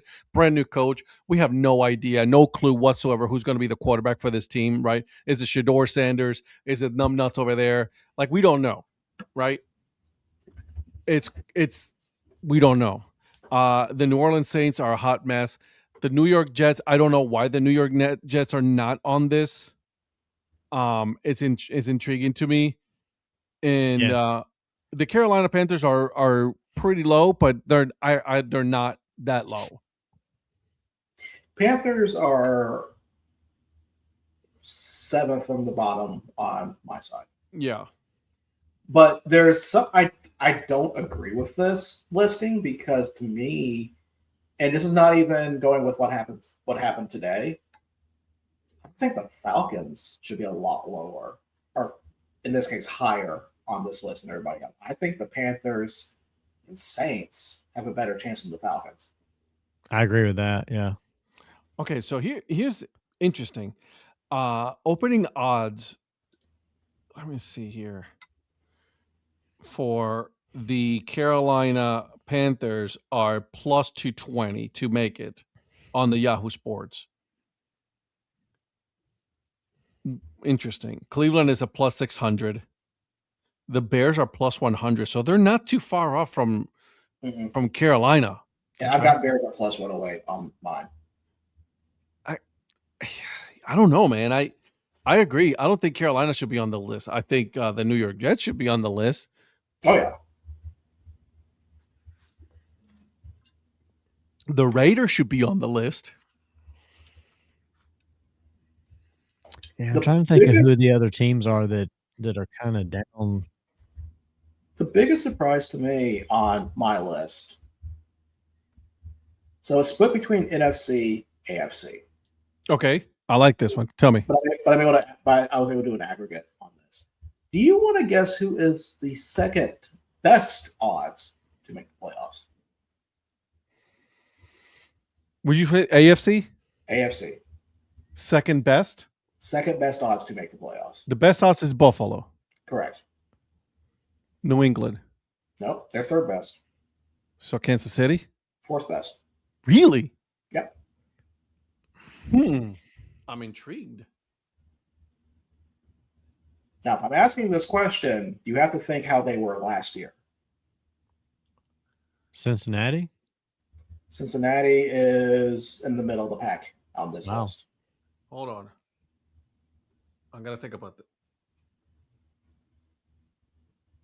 And you said AFC. AFC. The Chargers. Fifth best. Actually, they're tied with the Chiefs, but it's not the Chargers. This team did not make the playoffs last year. Baltimore. Baltimore. Baltimore has the second highest odds of making the playoffs. I don't know if that part of that is because the AFC North is a shit show. Kind of in a tailspin right now, because Pittsburgh is sitting at plus 188. They actually, if we're going off the list, the only 5 teams above the Titans and the Steelers in the AFC are the Titans, Browns, Raiders, Jets, and Dolphins. Shit. So they're expecting a big drop from Pittsburgh, like we all want. Yeah, I was expecting a big drop, anyways. Yeah. But I found that interesting that the Ravens have a higher odds to make the playoffs compared to the Patriots, Chiefs, and Chargers. Well, remember, Patrick Mahomes is coming back from an ACL tear. Yes. So he's not 100% just yet there. New England is this is what the rookie's quarterback second year in the league. Vrabel in the whole situation. Hell, the Jaguars made the playoffs last year. Jaguars, I think, are going to be pretty solid this year after another like having a year under Cohen. Yeah, kind of getting some things together. I think they're going to make some even more improvement. I don't think they win the division, but I think they get in. Yeah. Wait, hold on a second, because you got the Texans, the Jaguars, the Colts, and the Titans. We already said the Titans are not going to make it. You got the Colts. They could win that division, actually. I think it's going to be Texans. Really? I think that they're going to build off that defense from last year. They got some offensive weapons. It's just a matter of quarterback for me and with the Texans. Okay. The way that I'm looking at it, and again, don't put this in stone because it's subject to change for me. Baltimore, Pittsburgh, Bengals, Cleveland. And that's how they end on that one. Pittsburgh is such a wild card for me at this point. I can see Bengals and Pittsburgh flipping. Yeah. But the problem is with the Bengals is ownership as well, right? They're not willing to sign any players or anything like that. So it's like another team that you like, which is supposed to be really good, but like they're not because their ownership is not willing to do what they're supposed to do, right? So here's the thing. Again, and I'm about to grab a little bit of my fandom here. I don't think Cleveland's going to make the playoffs, but I think they're going to surprise a lot of teams this year. They're going to surprise people. I really don't expect Cleveland to be bad this year. I don't expect them to be like, in the playoff hunt, but I expect them to be, somewhat competitive compared to some of the other Browns. I agree. I think they're going to be a competitive team. Yes, Myles Garrett is gone, and I get that. I understand that. But I think now that, that he's not there, they're not depending on just one player. Now it has to be a full team effort now for Cleveland to say, all right, we got to step our game up. Well, and they did get Kurt Burst. Yeah. So, I mean, it's a drop off, but it's not a cliff size drop off. Yeah. It's not like they've fallen off the cliff with it. Yeah. So I think this is an addition by subtraction situation for them a little bit. Overall. I think they're going to surprise people, in my opinion. Yeah. So, but yeah, I found that list very intriguing. That like the highest odds to make the playoffs. I'm no surprise. Miami, they're a hot mess. They have to do a full just like gut job there, right? Start fresh. The Titans, Jesus Christ, another bad owner, right? Who just firing people because like they're not doing good, but they're not willing to put the time to let that develop and sink in. Right. And Pittsburgh is Pittsburgh. I'm sorry, but I don't believe in their coach. I don't. The last couple of years, even what he did with with the Cowboys, I don't think that's gonna work. Rodgers is 41 years old. I think Rodgers is more worried about his farewell stuff than he is about the team itself, in my opinion. Yeah, I'm really just morbidly curious about the Steelers this year. Oh, I would love to see them implode. Oh, it'd be so good. I want to end on this note, going on the NFC. So we already know that the Cardinals are last at plus 1,600. Do you want to guess the next team before them? Or after them, I guess, technically, in this? The Giants. The Giants. Do you want to get? I'm not going to tell you what their number is. So Cardinals are at plus 1,600. 1,200. No, Giants at plus 295. Damn. It's as big as a gap as they're looking at in the NFC right now, with Cardinals versus everybody else. Wow. So the question that I have here, and of course I know this is way. Remember, Cardinals do have some good talent. They're just having a lot of problems. Are we looking at a possible Ofer team here? That's so hard to do. It really is. Trust me, I've saw 16 of those. I've experienced this as a fan. I do not. Even if Kyler Murray was there, I do not wish that on anybody. I don't think they go over. I mean, Brissett's going to win a game or two for them, I think. If they can stay healthy. I mean, I did hear the over-under for them is 3.5. I heard that today on DP. And he had somebody look it up. When's the last time anybody had that low of an over-under? Do you know when it was? There was two teams that had a lower over-under in win total at the same time, the same year. Cleveland was one of them. Nope. What? Detroit? Nope. No. Two teams had less than 3.5 as their over-under for the season, and they both had it the same year. That's the best hint I can give you. Now, is this a recent, or is this like back when you were alive? In the 1800s. In your lifetime, Virgil. You're the youngest one here. Shit. All right, so in the 2000s.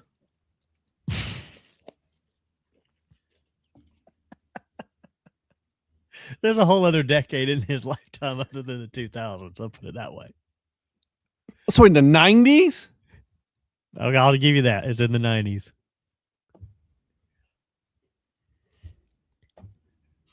The Lions were bad. The last hint I'll give you, and if this doesn't give it away, you're not thinking straight. Two teams at the same time, the same year, had this. See, that's what's throwing me off. Is I'm trying to think about what the. Was it Giants and Jets? Mm-mm. It was Saints. No. No, not even the Saints. The Bears? No. I said the Lions already. Was that Lions one of them? No. What the? Is this going to be like Panthers and Jaguars? Boom. Are you serious? Expansion year, 1995. Damn! I knew it. I knew the year had something to do with it. So that's why I kept saying two teams at the same time, the same year. Expansion teams came into the league. Jacksonville and Carolina, their first year, were not expected to win more than 3 games in their first season. I cannot believe that was the. I cannot believe. I was shocked when I heard it today, so I was like, I gotta save that one, throw it at you guys tonight, and see what happens. Wow. Yep, that's the last time there was a lower over/under in win totals for any team in the NFL. So Jaguars and Panthers, huh? Yeah, first season they were not expected. Neither team was expected to win more than 3 games to start their first season. The Panthers had more of a success. Yeah. Then actually, they both had pretty good success. I'll be honest, I didn't even look it up. I think Virgil's actually looking it up right now. At least he looks like he is. I don't know what their win totals were, but I think they were both maybe over 5. Panthers finished 7-9. You said 1995? 95 first season, yeah. Panthers finished 7-9. Yeah. The Jaguars. I think they were better actually by maybe a game. Oh, they weren't. Okay. They were closer to that number at 4-12. Okay. Jesus. Yeah, I Donnie, thought the Panthers had a good better. job out of you. I thought the Panthers had a better season, I like that. because it wasn't but a few years after that the Jaguars were in the playoffs, because they were in the playoffs early. They were. The Panthers were too, but I mean, they both had some quick success in the 90s. With Brunell, Yeah, the lefty side swinger, he's just like, like I remember all of that. yeah.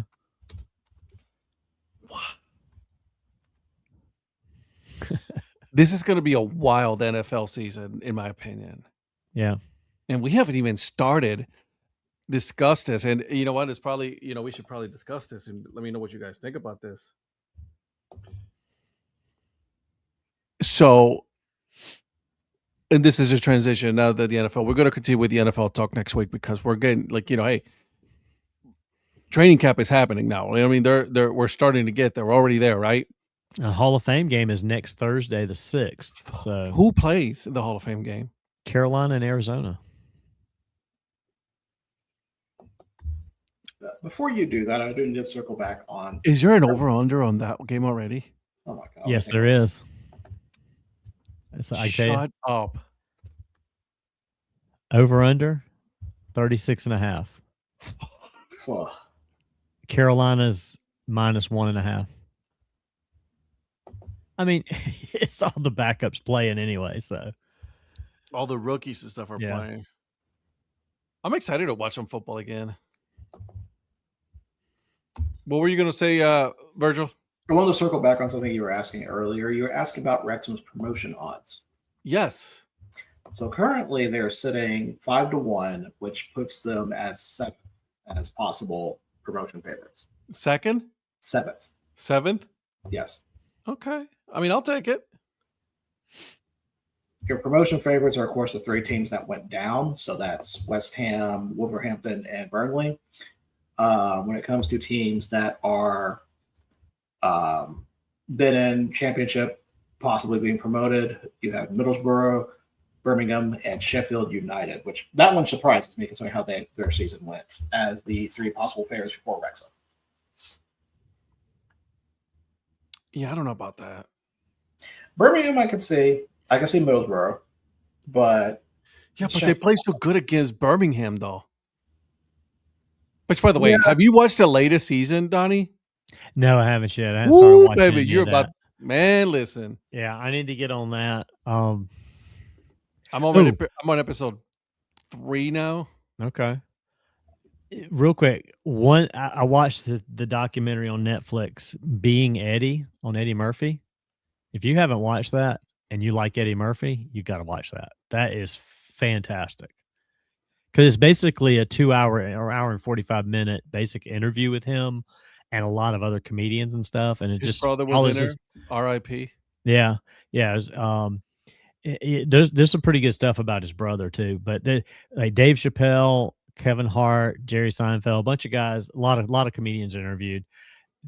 His life is fantastically fascinating. By the way, what does that have to do with Wrexham? Nothing. You were just talking about stuff that we've watched, and that popped in my head. And I just thought I'd throw it out there. Thank you, appreciate that. I was waiting for you to say Eddie Murphy was part owner of like. I was waiting for the sports take on this one. There was no sports take. This was a non-sports. Just throw it waiting on guys. that one. Just want you to. Well, I did watch another thing that has some sports to it, but you probably don't want to hear about that either. If you say banana ball, I will shut you off right now. The new Will Ferrell series, Hawk, is funny as hell. It's 10 episodes on Netflix as well. It's golf. No, don't really care. I know. I figured you didn't. I love Will Ferrell. Listen, everybody, like my friends have been trying to get me to play golf. I don't want to play golf. Yeah. I have no interest. You don't have to play golf to enjoy the golf aspect. It's like Happy Gilmore meets Ricky Bobby almost in some ways. What up, kiddo? Going to bed? Yeah. All right.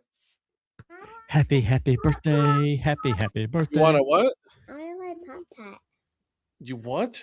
I putt-putt is different. That's putt. Yeah, putt-putt is different. Yeah, that's not golf. That's fun. That's fun. Golf is not fun. Putt-putt is fun. How is it different? You're whacking a ball on the course. Golf, whacking a ball on the course. Putt-putt, whacking a ball on the course. She's not wrong. Go to sleep. Love you, kiddo. See you in the morning. Love you.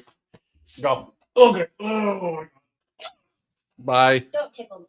Bye. I have my big purse. I see your big purse.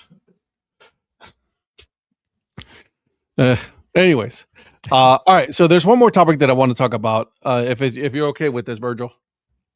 Yeah, go ahead. All right. So Donnie and I put this on a thread, but nobody really gravitated towards it. But Notre Dame and other schools now. You know what I'm going with. I know what you're going with. I saw that earlier. I just didn't comment on the thread about it, but I was in the middle of Sponsor stuff. patches. Yep. They're all the teams are doing it now. Yeah, because I heard them talking about Ohio State with J.P. Morgan Chase or something like that. Yeah. I'm like, come on, dude. So you and me were listening to Dan Patrick today. I can tell you were listening to that. And here's the thing that they did not. They were like, oh well, the New York Red Bulls, right? They're the only team. Here's what they don't understand. In the KBL, in the Korean Baseball League. Oh yeah. They're named after their main sponsors. Right. And no one thought to really think about that. Well, that's because they don't cover baseball on mainstream sports talk. That's also true. And you gotta like I do, those uniforms along with the Mexican League look like, I mean, they make they're like telling NASCAR, hold my beer on those uniforms. Yeah. Like they got shit up and down the legs everywhere. Front, back. The Caribbean leagues, they all do that. Yeah. I mean, they got names everywhere on that thing. Yeah. So, but I thought that was very interesting. And everybody's starting to, here we go again, right? Like, oh, there it is. And like, guys, what do you think was going to happen? Right. Like even the Yankees have a patch now. That was the thing. I was like, well, oh my gosh, the story. Once the Yankees put something on their sleeve and they don't do shit, yeah, it's going to happen to somebody. And so who cares? Yeah, I mean, it's just one of those things that's inevitable. We're also. The thing is, if it goes beyond a single one, that's when more people are going to lose their shit over it. But we're used to seeing.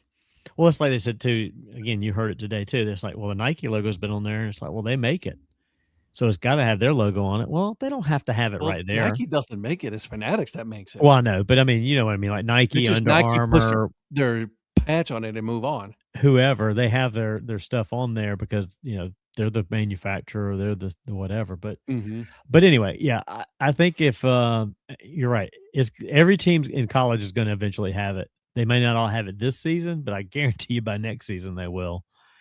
And with the NIL the way that it's going, yeah, it's a matter of whether they have one on. If you have one on the chest, do you add one on the? I mean, I don't think they'll have it everywhere because I think colleges are still going to try to maintain some amount of control on that. But if they can get a big sponsor to give them $10 million, say, that's an extra $10 million in NIL money because that's probably all that's going to do is go to NIL. And then do they start doing it by sport? Does baseball get like $3 million from somebody just for the baseball team or whatever? Virgil. I feel like watching soccer for a long time has kind of desensitized me from. Yeah, I don't really give a shit. Promotion from sponsorships on outfits. Yeah. Because I mean that's just kind of like I know people like freak out about that, but it's like it's been a thing. Like if you watch any sort of European basketball game or any sort of game in general, like it's there. It's been there. That's the thing that gets me about learning soccer that I've always.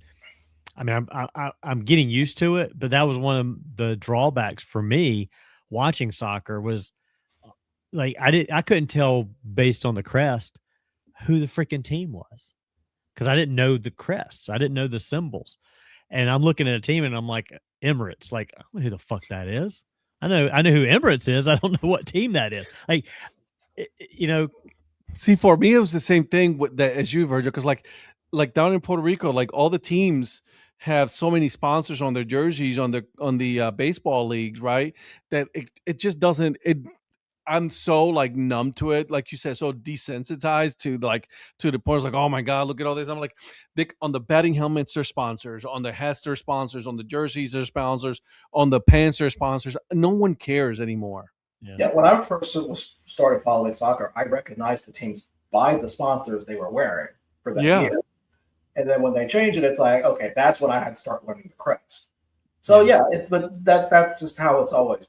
That's how it's been. I'm not gonna say always been, but that's what that's like. So that coming over here, now if it gets to the point where, you mentioned like the KBL, or the fact it's like Red Bull Salzburg, there's Red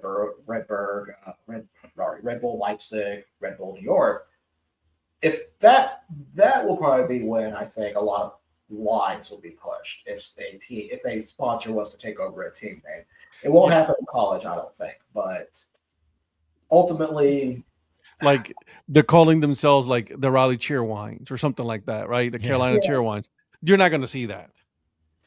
Yeah, like you're not going to see. You're not going to see. I don't think you'll see anything like that. But I mean, it's like if Nike hasn't done that with Oregon, it's not going to happen. Right. So but at the same time, it's like, I think a lot of people just kind of freak out because it's new and they don't understand it. I think this is something that was going to be coming years ago. Well, and a lot of people, and this is a take that I'm probably going to get hate on when I make the clips. All right. In Europe, it's normal. No one cares. Only here in the US is the only place that I've seen where everybody loses their shit over a sponsor. Like, who cares? Yeah.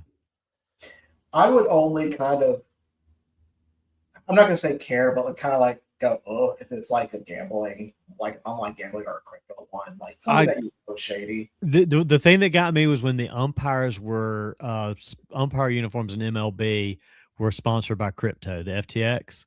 I was like, what the? That's the most conspiracy forming thing when you've got the people that are controlling the rules being sponsored by crypto or again, like if it was DraftKings. You better get used to it, because either some like DraftKings or will do it, or Kalshi, somebody's going to come and say, hey, we'll sponsor you. Yeah. You know what I mean? And no, that doesn't really matter to me anymore. Like, obviously, there's so much corruption going on with all these leagues, especially what's going on with the teams. FIFA. I just don't see the officials needing to have any kind of sponsorship on their They don't uniform. give a shit. I know they don't, but that just is stupid to me. They don't care. They don't care about your opinion. They don't care about my opinion or Virgil's opinion. They know that they're getting a very big fat check. Yeah. Just for having that FTX patch. Yeah. Do not care. If there's any patch that should go on umpires, which would be the most hilarious one, it should be like Warby Parker. The what? Warby Parker. Oh, yeah. But no, this is just kind of what this is just for Sainsbury Eye Center. Yeah, exactly. But like that's just like sponsorships on jerseys is part of it. Like we have, like, look at NASCAR. Well, see, I've been I'm not a huge NASCAR fan. I'm certainly not a Zach Beeson level NASCAR fan, because Zach loves NASCAR. But I grew up with NASCAR, and so I've been around the fact. I've always found it humorous that there is so many patches, and when you hear an interview with a NASCAR driver, that has always been the funniest thing to me, to see how they integrate every sponsor into their response that they can. How was it out there today? Well, the Coca-Cola Chevrolet blah blah blah blah blah blah car did fantastic today. It's like, that was always fascinating to me. So I couldn't care less, honestly, overall. I think it's funny that that it is or has taken this long in a lot of ways, but and to some extent, there's the nostalgic part of me that's annoyed by seeing it on there, but it's like, I don't really care. It's going to happen. It's almost to the point where even college football, like my friend Scott is gotten to the point where he's like, I just don't give a fuck about college football anymore with all the money and shit. It's like, it's not the same as it used to be. And he's like, you don't have players staying with the school. It's different rosters every year. He's like, I'm just losing interest in college football in general. And that's just where money ruins everything. I don't care. Honestly, I mean, from a nostalgia Sponsors, standpoint. yeah, but again, we're in the period right now in Major League Baseball that like nostalgia is a thing of the past now. Like Oh, absolutely. even all of that, like we have to adapt to the new future of baseball, right? With all these sponsors, with on the helmets, where everybody has Strauss on it. Remember during the playoffs and all this other stuff. Like it doesn't. Oat milkers, for God's sakes, you guys know how I feel about oat milkers, and look at all this shit. I should have worn my oat milkers jersey if I had known we were going to get to this point tonight. But it's true though, right? Like Major League Baseball made this decision, Maybe next week. and then implemented it into minor league baseball. Right. And And they I give thought a shit about the opinions of the minor league system. No, No. they didn't care. And I thought the Strauss thing was going to bother me more on the helmet. It does. I mean, I can't even tell it's on there to be honest with you, from watching games live. It blends in, so it's irrelevant. And I get it. It is what it is. It kind of annoyed me at first, but the thing that started it for me overall was stadium naming rights and calling a stadium by a corporate name. I'm not doing that. Progressive Field. Yeah, You I mean, mean, what always called that? I still call it Jacobs Field or whatever. When I went to it, it was Jacobs Field. That's what it's always been to me.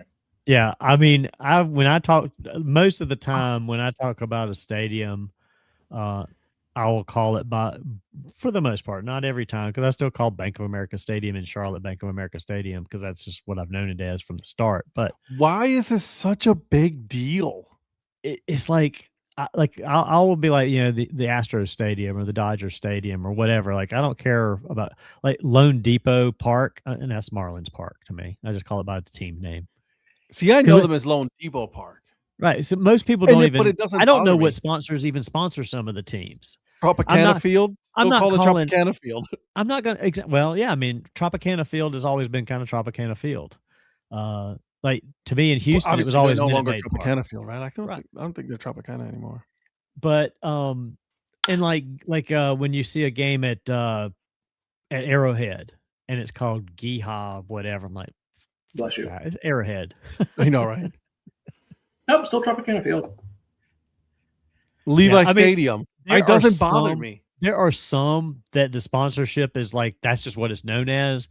There's some that the sponsorship keeps changing, and I'm not going to keep changing with that. I may call it by an old sponsor name, if anything,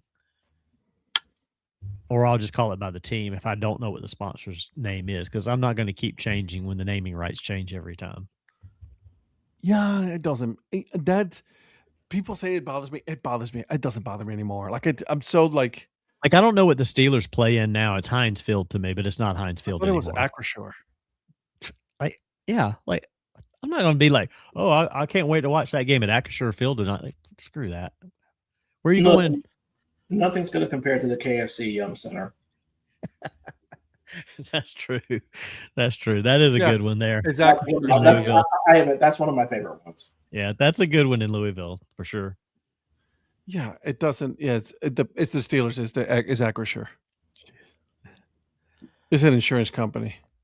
Like when Detroit became Comerica Park, obviously they moved out of old Tiger Stadium. So, like, why wouldn't you call it the new Tiger Stadium? I don't call Rate Field in Chicago Rate Field. I didn't even call it Guaranteed Rate Field. It was like New Comiskey to me.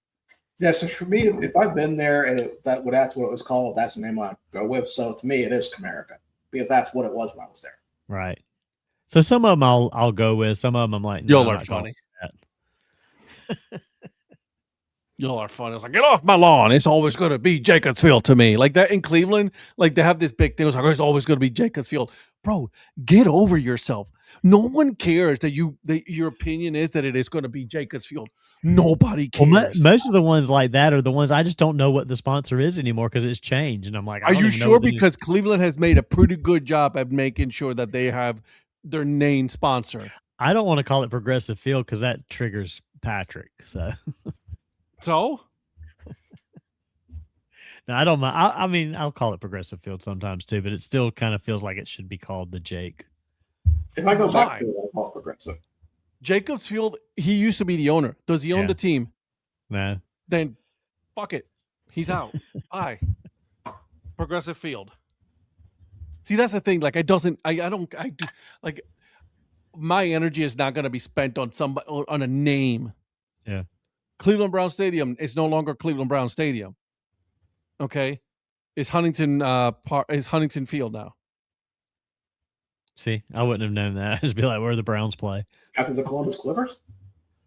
Yes, sir. There's that's why they call it that. Because it's Huntington in Columbus. And then Cleveland is Huntington Field.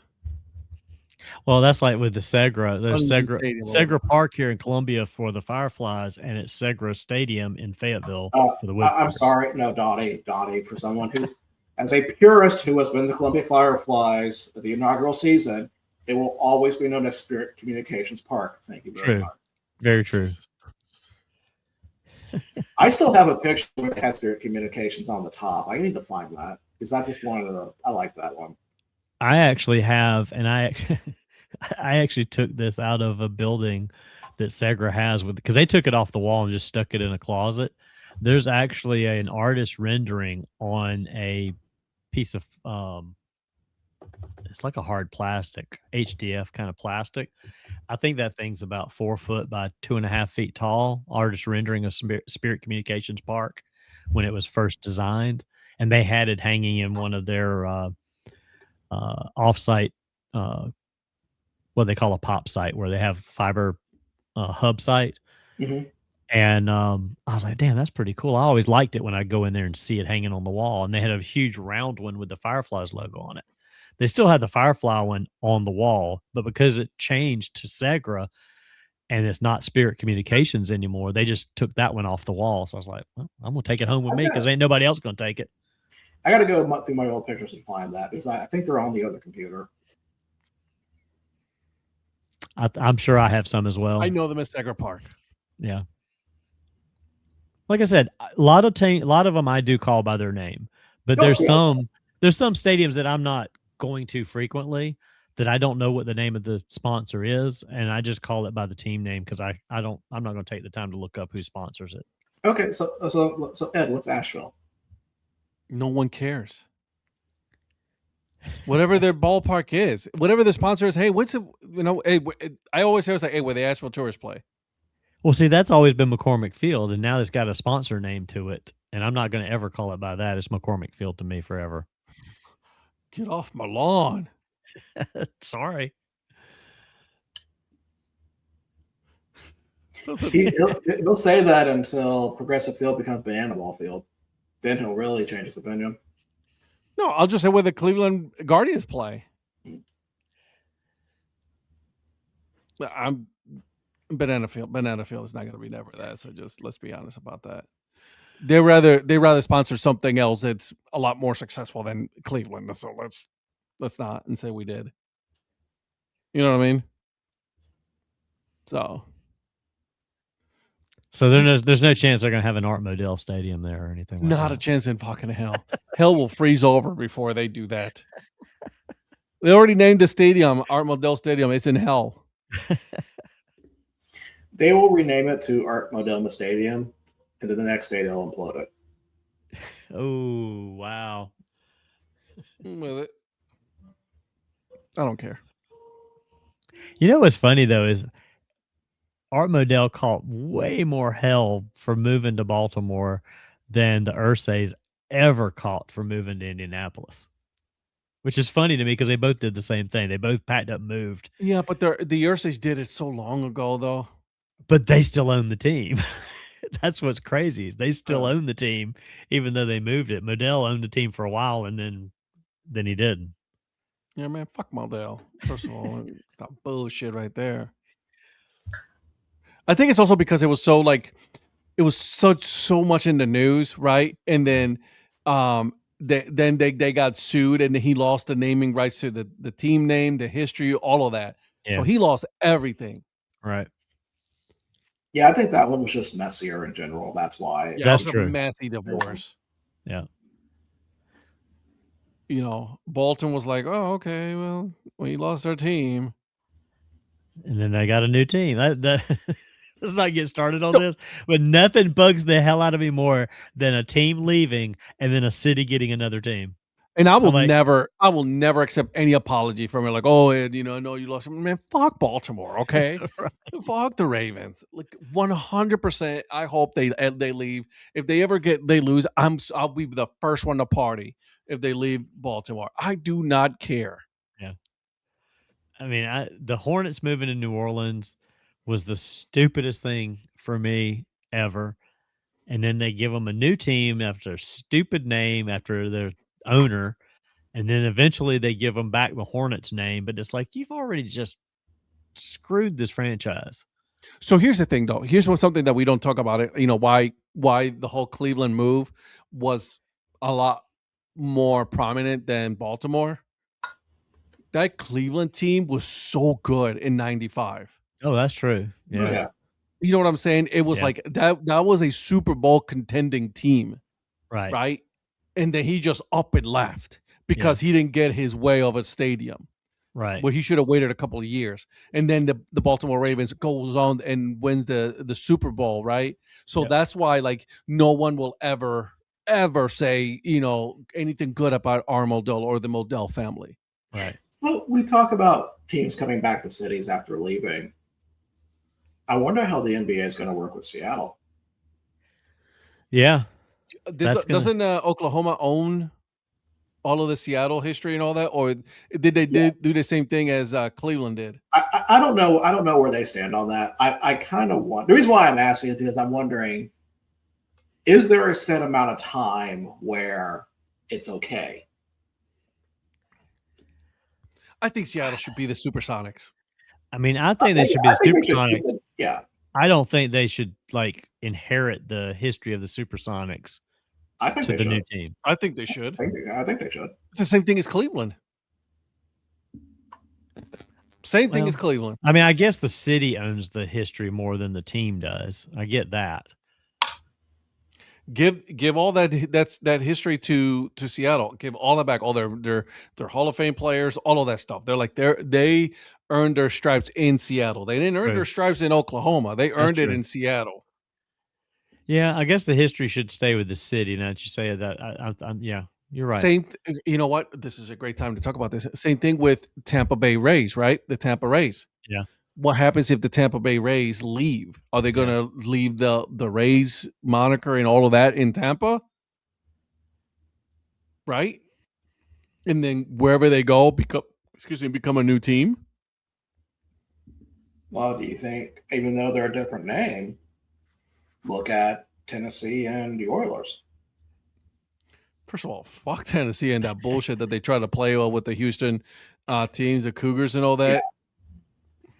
Yeah, they tried to hold on to the Oilers' history, but I don't know that anybody Tennessee will never be Oilers ever.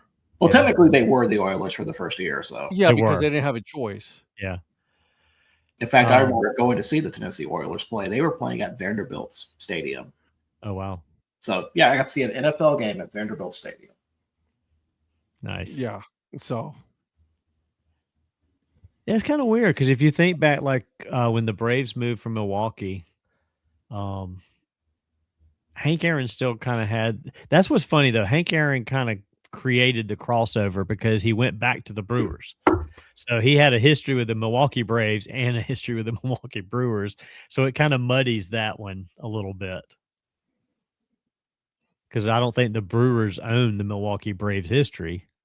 The Brewers, Seattle Pilots. Well, yeah, I mean they have the Seattle Pilots history too. You're right. That Milwaukee is like it's so enthralled in so much like baseball, like stealing and losing and stealing, and it's just like it's a hot mess. Right. It's a great name for the Brewers, and that's Bud Selig, by the way. That was Bud Selig's doing. Exactly. A lot of people don't remember that he was an owner. Yep. Before he became commissioner of baseball. Wasn't it the same with the Senators going to Minnesota? So you have the Washington Senators. I mean, baseball's got a lot of those. How about this? NBA. Well, you had multiple Washington Senators because there was also the Senators that went to Texas and became the Rangers. Right. Yeah. Was it the Lakers? The Lakers were not the Lakers in LA always. They were in Minnesota. No Lakes in LA. I mean, obvious. That's what I'm saying. But like, everyone's like, oh, this LA history. I was like, motherfucker, y'all went in Minnesota first. The New Orleans Jazz, now the Utah Jazz, right? Like, I mean, that bustling jazz scene in Salt Lake. Yeah, and Salt Lake is real bustling. All right, watch out. We're gonna get Zach riled up here at the end.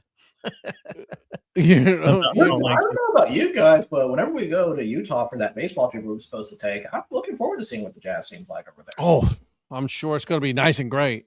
Oh, yeah. So, I mean, if you think about it, based on what we've just talked about, there are times where that history hasn't stayed with the city, and there are times that it has. But I agree with you saying it should go back. If they have the Sonics, it should go back. The Sonics history should be with the new Sonics franchise because it should be part of that Seattle. Absolutely. It's part of it's part of Seattle. Now, let me ask you this. If they gave Seattle a new team and they were not the Sonics, they chose a different name, then how do you feel about that history? Does the history go back to the Seattle? Go back to Seattle. I feel like you put emphasis on the first name and not the second name. The Seattle. Seattle. Same with me. I put emphasis on in Seattle being the emphasis there and not the actual team name. So should the New Orleans Pelicans have the Jazz history? Yes. Yeah. Okay. See, some of them are more muddied to me than others, but there are some I would probably there probably are some I would question. Yeah. But ultimately, that's just kind of what I think. Like when you think of Pistol Pete, what do you think of? You think of the New Orleans Jazz. Yeah. Well, you think Oklahoma State, actually, but besides, no, I'm talking in professional, not Oklahoma State. Yeah, professionally, you think New Orleans Jazz. New Orleans, right? You don't think of like the Minnesota Jazz. You think of the New Orleans Jazz in, for Pistol Pete, right? Yeah, you like my knowledge here on basketball? You're welcome. But that's the truth, right? I know you're going to get in a whole discussion about Oklahoma State versus New Mexico State versus Wyoming. Yeah, let's not go there. We'll go. That's it for another day. That's another day. Yeah, like I mean, we're already at the top of the hour here, guys. It's 10 o'clock. We had some good conversation tonight about a lot of discussions that we had today, and we didn't even touch on one of the things that I really wanted to touch on and discuss today. Oh yeah, we have a whole Monday thing for that. We tune in on Monday, guys, because we are about to have a full-on blown discussion on FIFA and their corruption that they have going on. Absolutely. Yeah. Lord knows what's going to change between now and then. Well, did you see that CONCACAF already came out with it? No, CONCACAF came out with a statement that says we're concerned, but we haven't decided how we landed on this. Yeah. All European is like, yep, nope, we're good. Croatia was like, yep, nope, we're with a European nation group. Well, it's funny because since the broke out, literally today, Czechia's president or FA president says, "I side with Infantino." No shit. The Czech league has come out and say, "Fuck that guy. We don't agree with this." There's already infighting within a country about this. Well, because that's one person who's corrupt versus a whole league. The whole league is like, no, we ain't doing this. No. Yeah. A lot of people are about to be telling on themselves. So I'll be curious what all the shakeout of this is. We are about to. Monday night is going to be a fun discussion on this, guys. So come back on Monday night, same channel. Okay, make sure you hit the subscribe button. Okay, on your YouTube channel, we're going to be discussing a lot. We're going to spend a lot of times with this because between now and then, there's going to be a lot of news that are going to be coming out. Right? I mean, this is stuff like this is big, and obviously there's going to be a little bit of politics involved with this because there are politics involved in this one heavily, especially here in the U.S. So. Kushner family. I don't know if you guys ever heard of that. So there's that. Make sure you guys are following each and every single one of us. Again, Sunday night, 9 p.m. on YouTube and TikTok. Donnie and I will be doing the Dad Hat Chronicles podcast, and then eventually we'll come out again on Tuesday for that. So until then, guys, make sure you guys support the minor leagues, and we will see you guys on the next one. And bye.